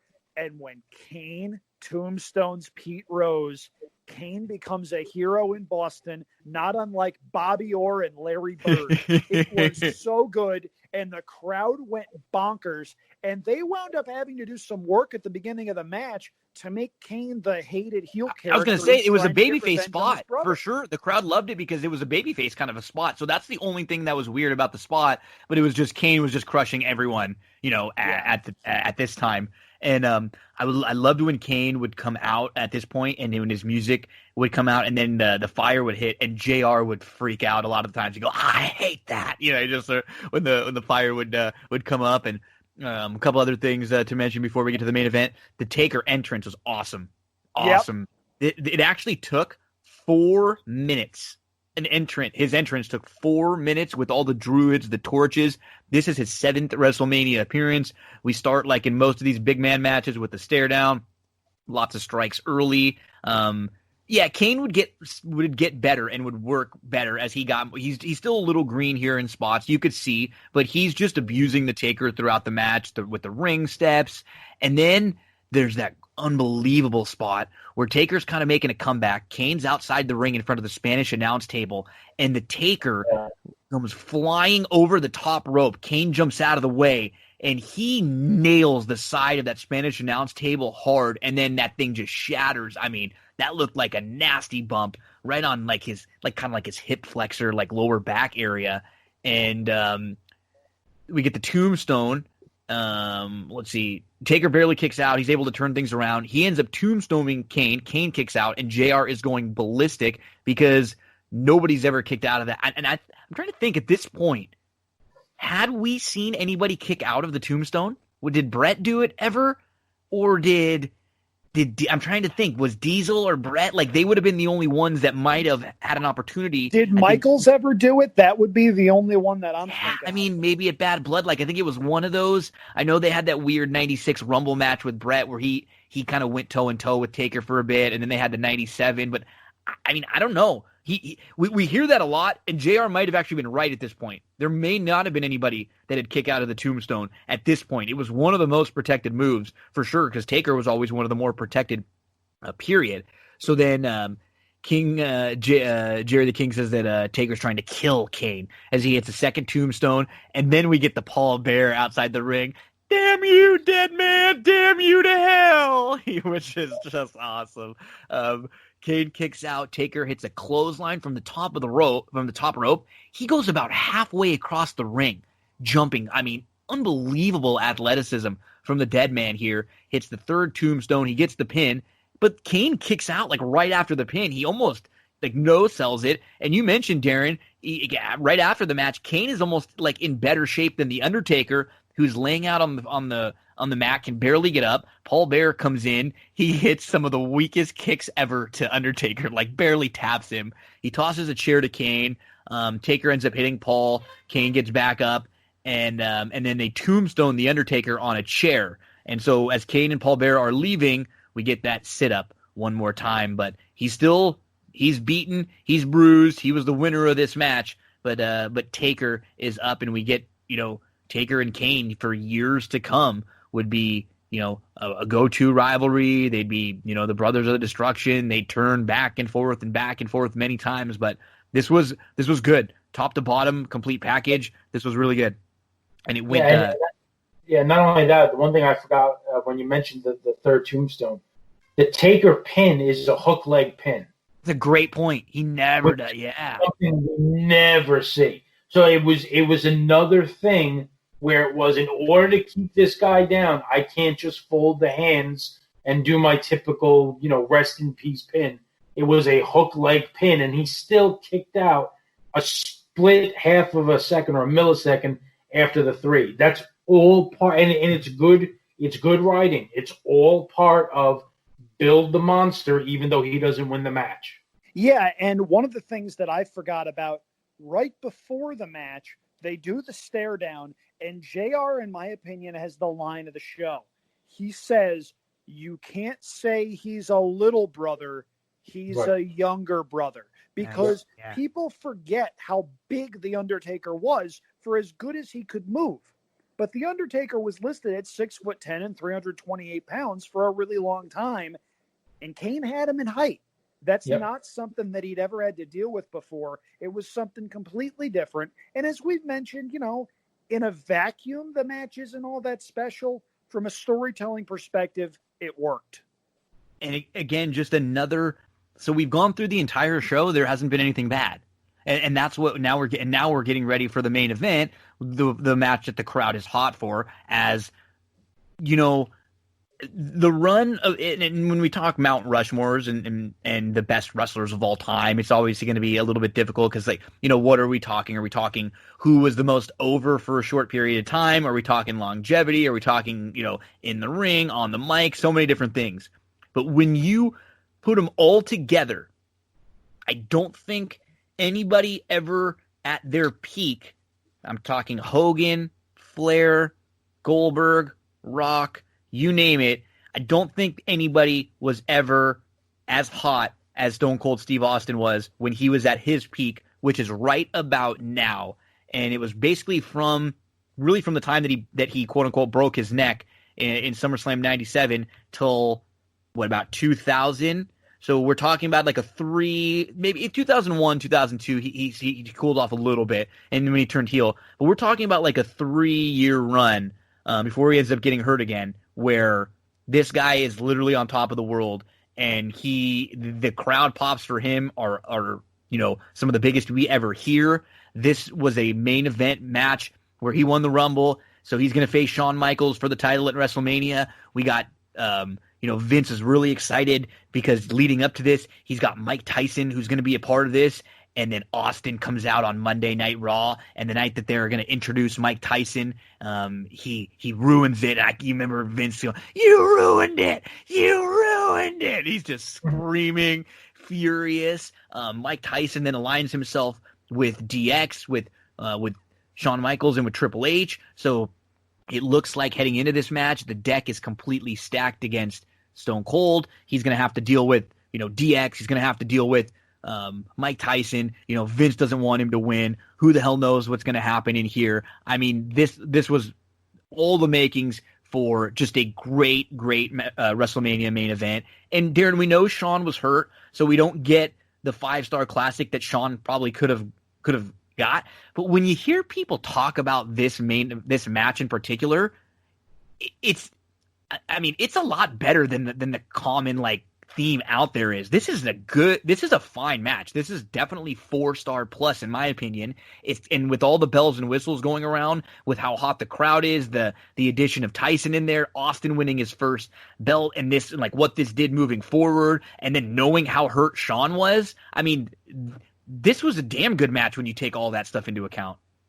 Oh yeah, I totally agree. I mean, Shawn, the injury that he suffered at the Royal Rumble when he hit his back on that casket, I think it's two herniated discs and one disc that's completely crushed. So he's in really bad shape, and the bumps that he takes in this match, despite that, it's really incredible. And you could see him at times grimacing. He's in pain. The one thing I will tell you, despite the injuries, I don't think I ever remember Shawn Michaels being as cut up and ripped up. I was just going to say that. This is the best Shawn Michaels I've ever seen.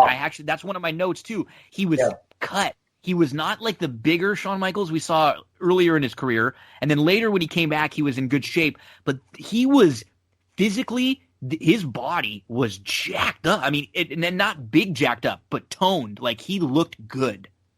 Oh, yeah. Yeah, yeah. I mean, I've never seen him.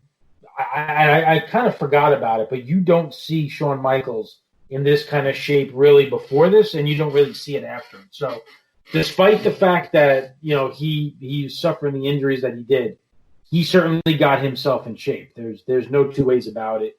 Unfortunately, we get the terrible intro again from the DX band that we could do without. But, that being said, you get Triple H kicked out of ringside, so things are already going to probably go bad. The match starts off as a bit of a brawl, turns into a wrestling match. Shawn's bumping like crazy. About 12 minutes or so into this match, you could tell he starts to slow down. He's in a lot of pain. Things are really getting to him. The one thing on Austin, man, the pop when that glass shatters is just unbelievable. Unbelievable. The sound that you get. There's nothing in WWE that I don't think has ever touched that. And you could talk about Hogan or whoever you want, but the instant pop off that glass shatter is just deafening. And you got to remember with Shawn, this is the last time that we see him in the ring for 4 years. Yeah, 2002.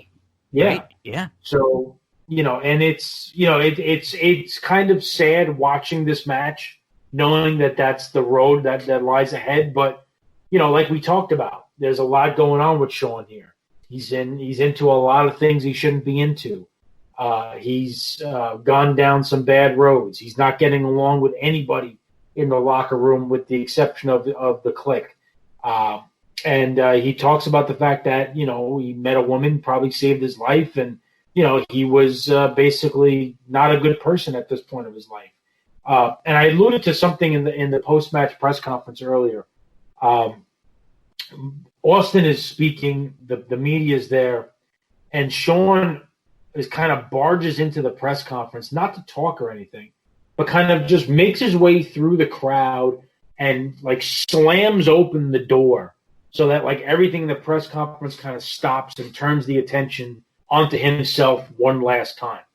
That wasn't part of the show. That wasn't part of the script. Vince was pissed about it. It was Shawn grabbing at this time. That's who he was at this time. Yeah. That's who he was. And it's knowing that, looking back on it, you see a lot of it, and with the character and the arrogance and the way that he acted, you know it's an act. But with Shawn, that's kind of who he was at the time. I think it's a good match. I would give it a 4-star match. The Tyson stuff is great. When he after the match when he knocks Michaels out, Tyson. You know what I mean?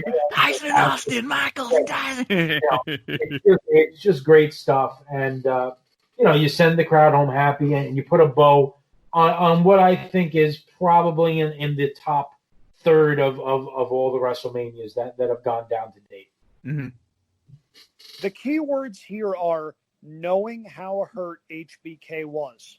Because if you watch even the very first segment where he's coming out of the dressing room, out of the back, you can see him walking, and it hurts. Ginger, it hurt me to watch him. And you could tell he's biting his tongue. He knows this is going to hurt, and this is going to hurt really badly. Now, to Shawn's everlasting credit, this isn't a case where, okay, we know he's working. We know he's not going to be able to do some of the things that he usually does. He takes all of the bumps, every single one of them. He's going over the top rope. He's going out to the floor. He's going into tables. He does the elbow off the top, and he hesitates for just a couple of seconds. And it's almost like George of the Jungle about to go into the tree saying, this is going to really hurt. Brace yourself, buddy. Yeah. That's the way that it worked. Now, Darin, you mentioned this. Neither Shawn Michaels nor Steve Austin likes this match. And I don't know why. Yeah. For the life of me, I don't get it. For me, this is an easy 4 stars. I went 4.25 simply because we know what HBK was going through and just how hot the crowd was for everything both guys were doing. To an extent, I understand that the styles both guys worked weren't a perfect complement for one another, and I also understand that they both had better matches with other guys. See also Brett for both guys. Mm-hmm. But for what this was and what it was supposed to be, this is an A+. Austin goes over clean as a sheet. You get Mike Tyson being involved. You get mainstream publicity. Tyson knocks out Shawn Michaels and sends him to the sidelines for 4 years. For me personally, this hit all of the right notes. The funny thing, and this is something I didn't remember at the time, I didn't remember the crowd in the middle of the match chanting for Evander Holyfield. Did you guys pick up on that? Yeah. And you see JR and Lawler on commentary going, what are these guys chanting? It's in Boston accents. I can't understand a damn thing. It's so good. And it was such a perfect way for Austin to get to the top of the mountain where he would stay. It was a perfect way for Shawn to exit stage left. And thankfully, he got his act together. Thankfully, we got a second run because the what ifs from if Shawn hadn't gotten hurt at the Royal Rumble, chances are he would not still be with us today because he doesn't go to the sidelines. He doesn't meet his future wife. And who's to say what happens to him? He's probably on pills somewhere. He got from an injury, like another injury that he comes back to, and he gets hooked, and he never changes his mentality. You're right. It's like a blessing in disguise, and this is something that definitely changed his life. So, I've got the comparison.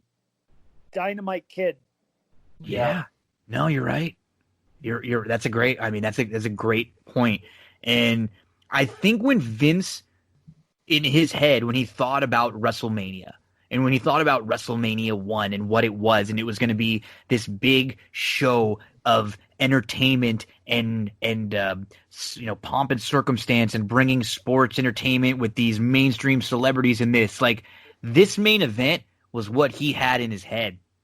Like years earlier, you got the Tyson interaction. You got a hot baby face who's coming up. You have like a mainstay for your company who's going to put him over and end up getting him over here.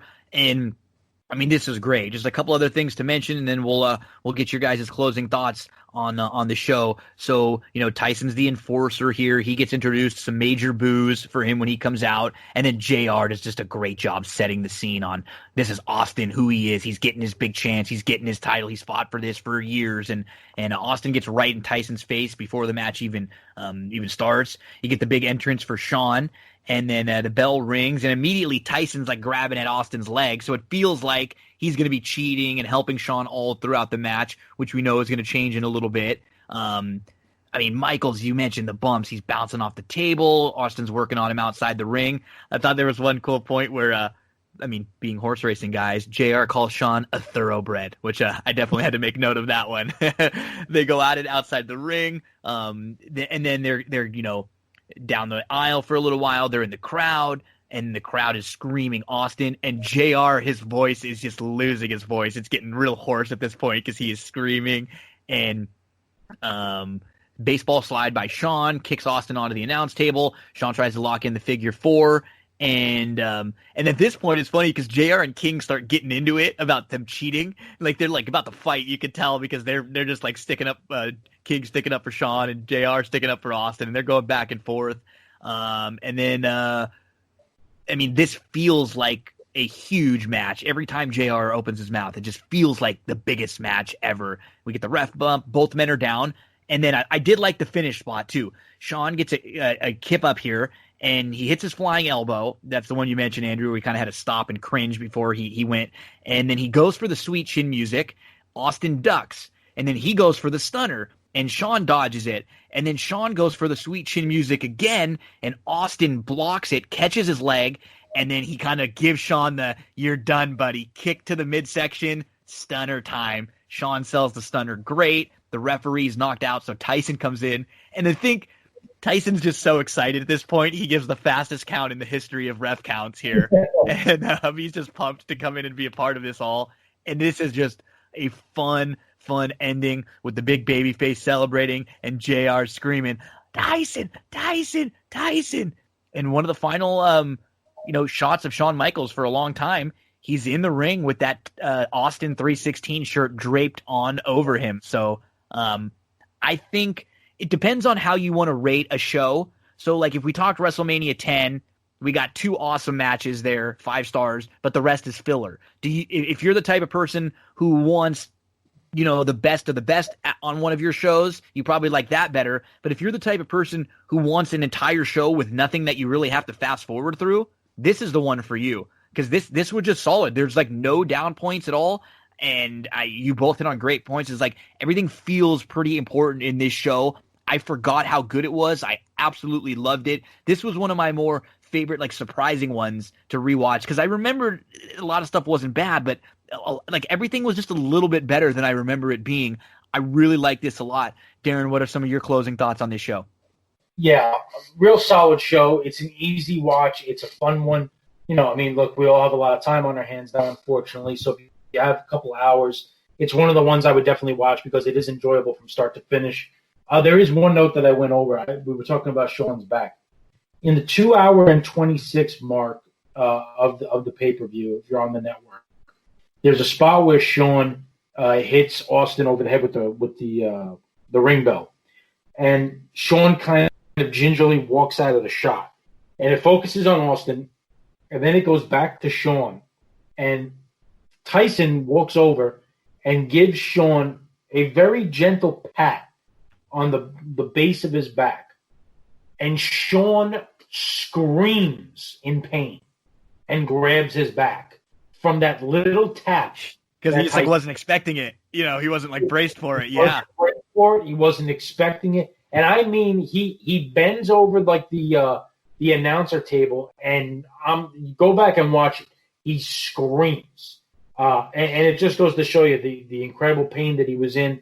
But yeah, it's a fun show. It's a transition show going from the end of the quote new generation to the Attitude Era. You're in that time of the Monday Night Wars where things are starting to swing back in WWE's favor a little bit, and you have the groundwork here heading towards Austin, McMahon, The Rock becoming The Rock, Undertaker and Kane. There's a lot of cool things that really, get underway with this show. And on top of all those storylines, it's just a damn good WrestleMania that's really enjoyable. Y'all are welcome.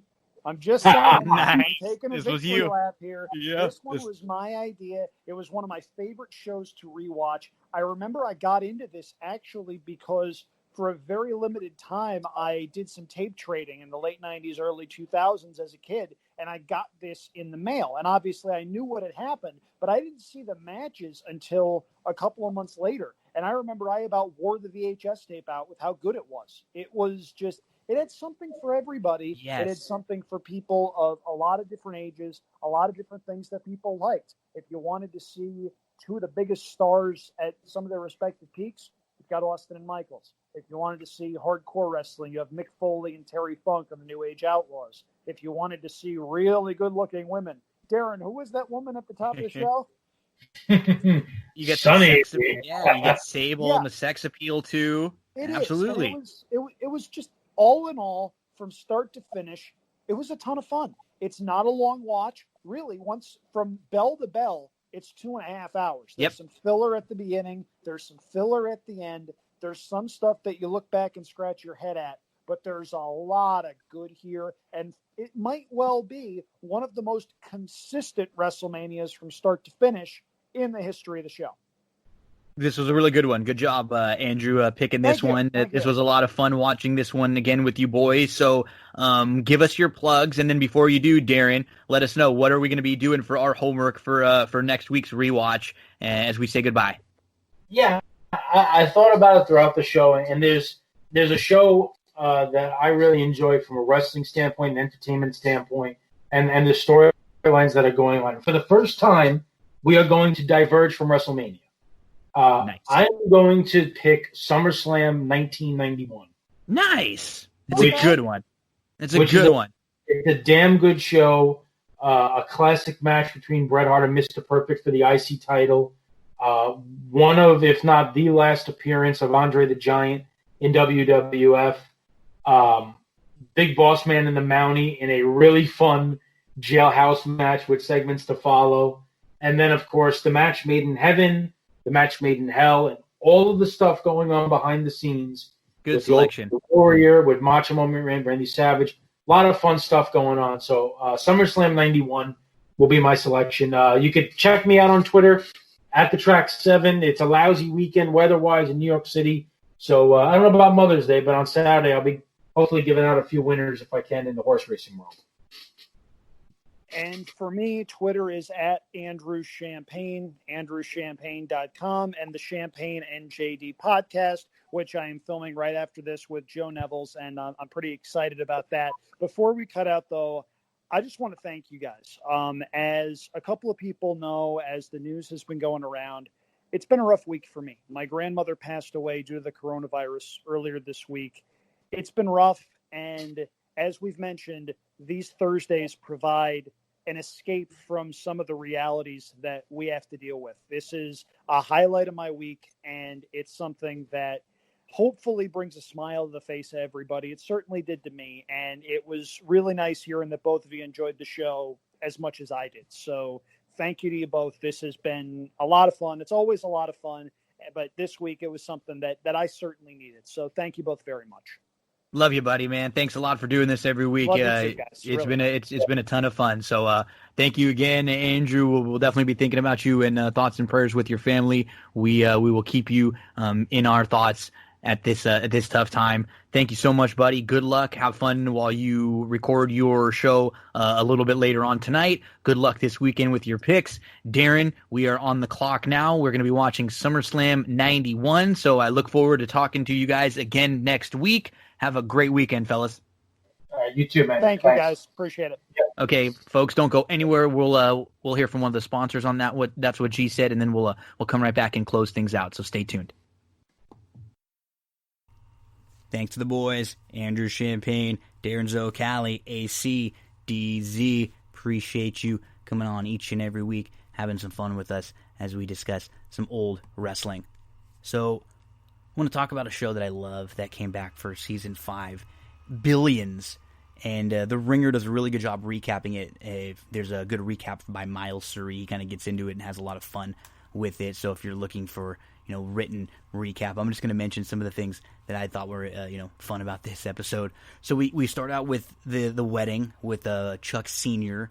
Remember, he's in that like Native American community, and he's in love now. He fathered a child, and he is now getting married.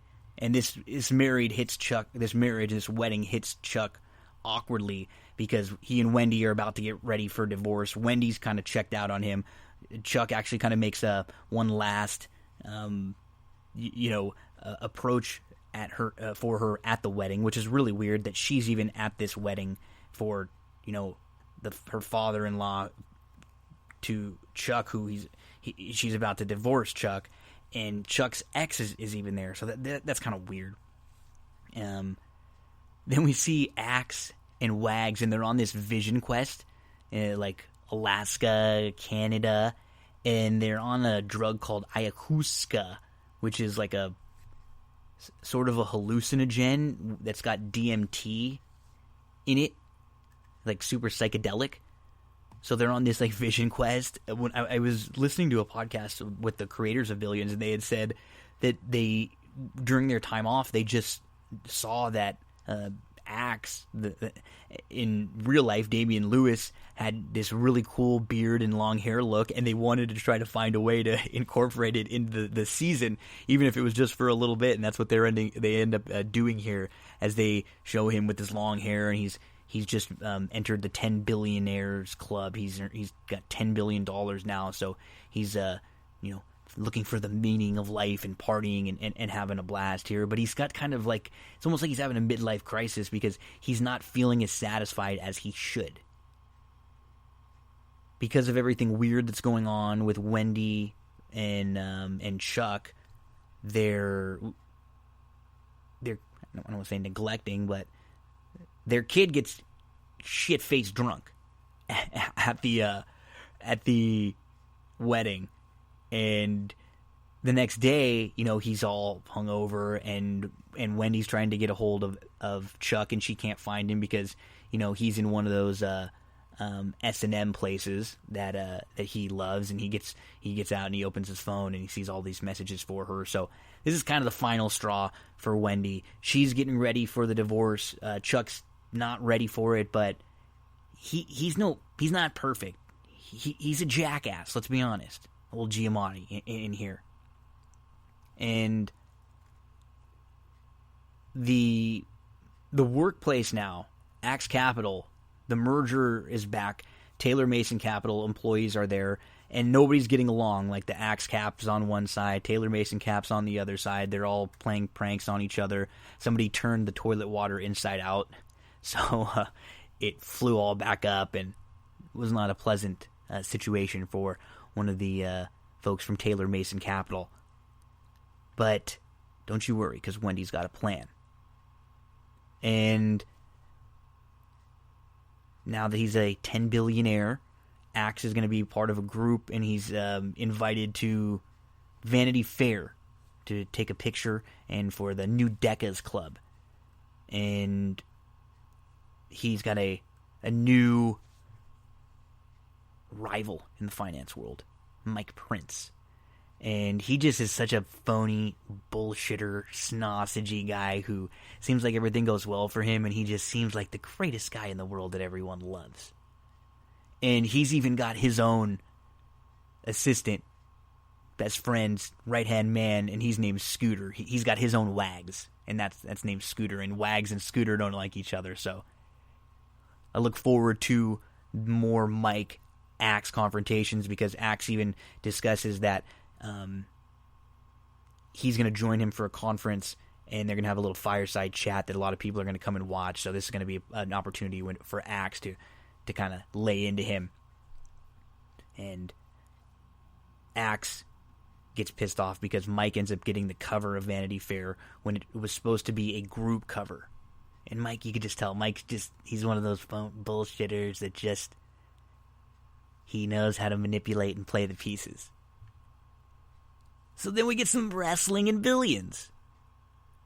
Wendy wants to change the culture a little bit, so she calls up her own friend Becky Lynch, WWE Women's Champ Becky Lynch, and she's playing herself. And Becky comes in, and Wendy and Becky, pretend to have a fight that Wendy looks like Wendy wins. And they all kind of stop and see that it's Becky Lynch, and they laugh. And then Becky gives them a talk and says, hey, listen, when you're working in an office, it's like when you're wrestling. You need to put up with some crap sometimes. And sometimes you got to lay down for someone else. You're not always going to be winning. Sometimes you got to put someone over. And it weirdly made sense in here. And Dan Soder, who plays Mafee and is a huge WWE fan, he was so pumped. You could just see it in his face. He couldn't have pretended to be more excited for this. So now, what's great about this is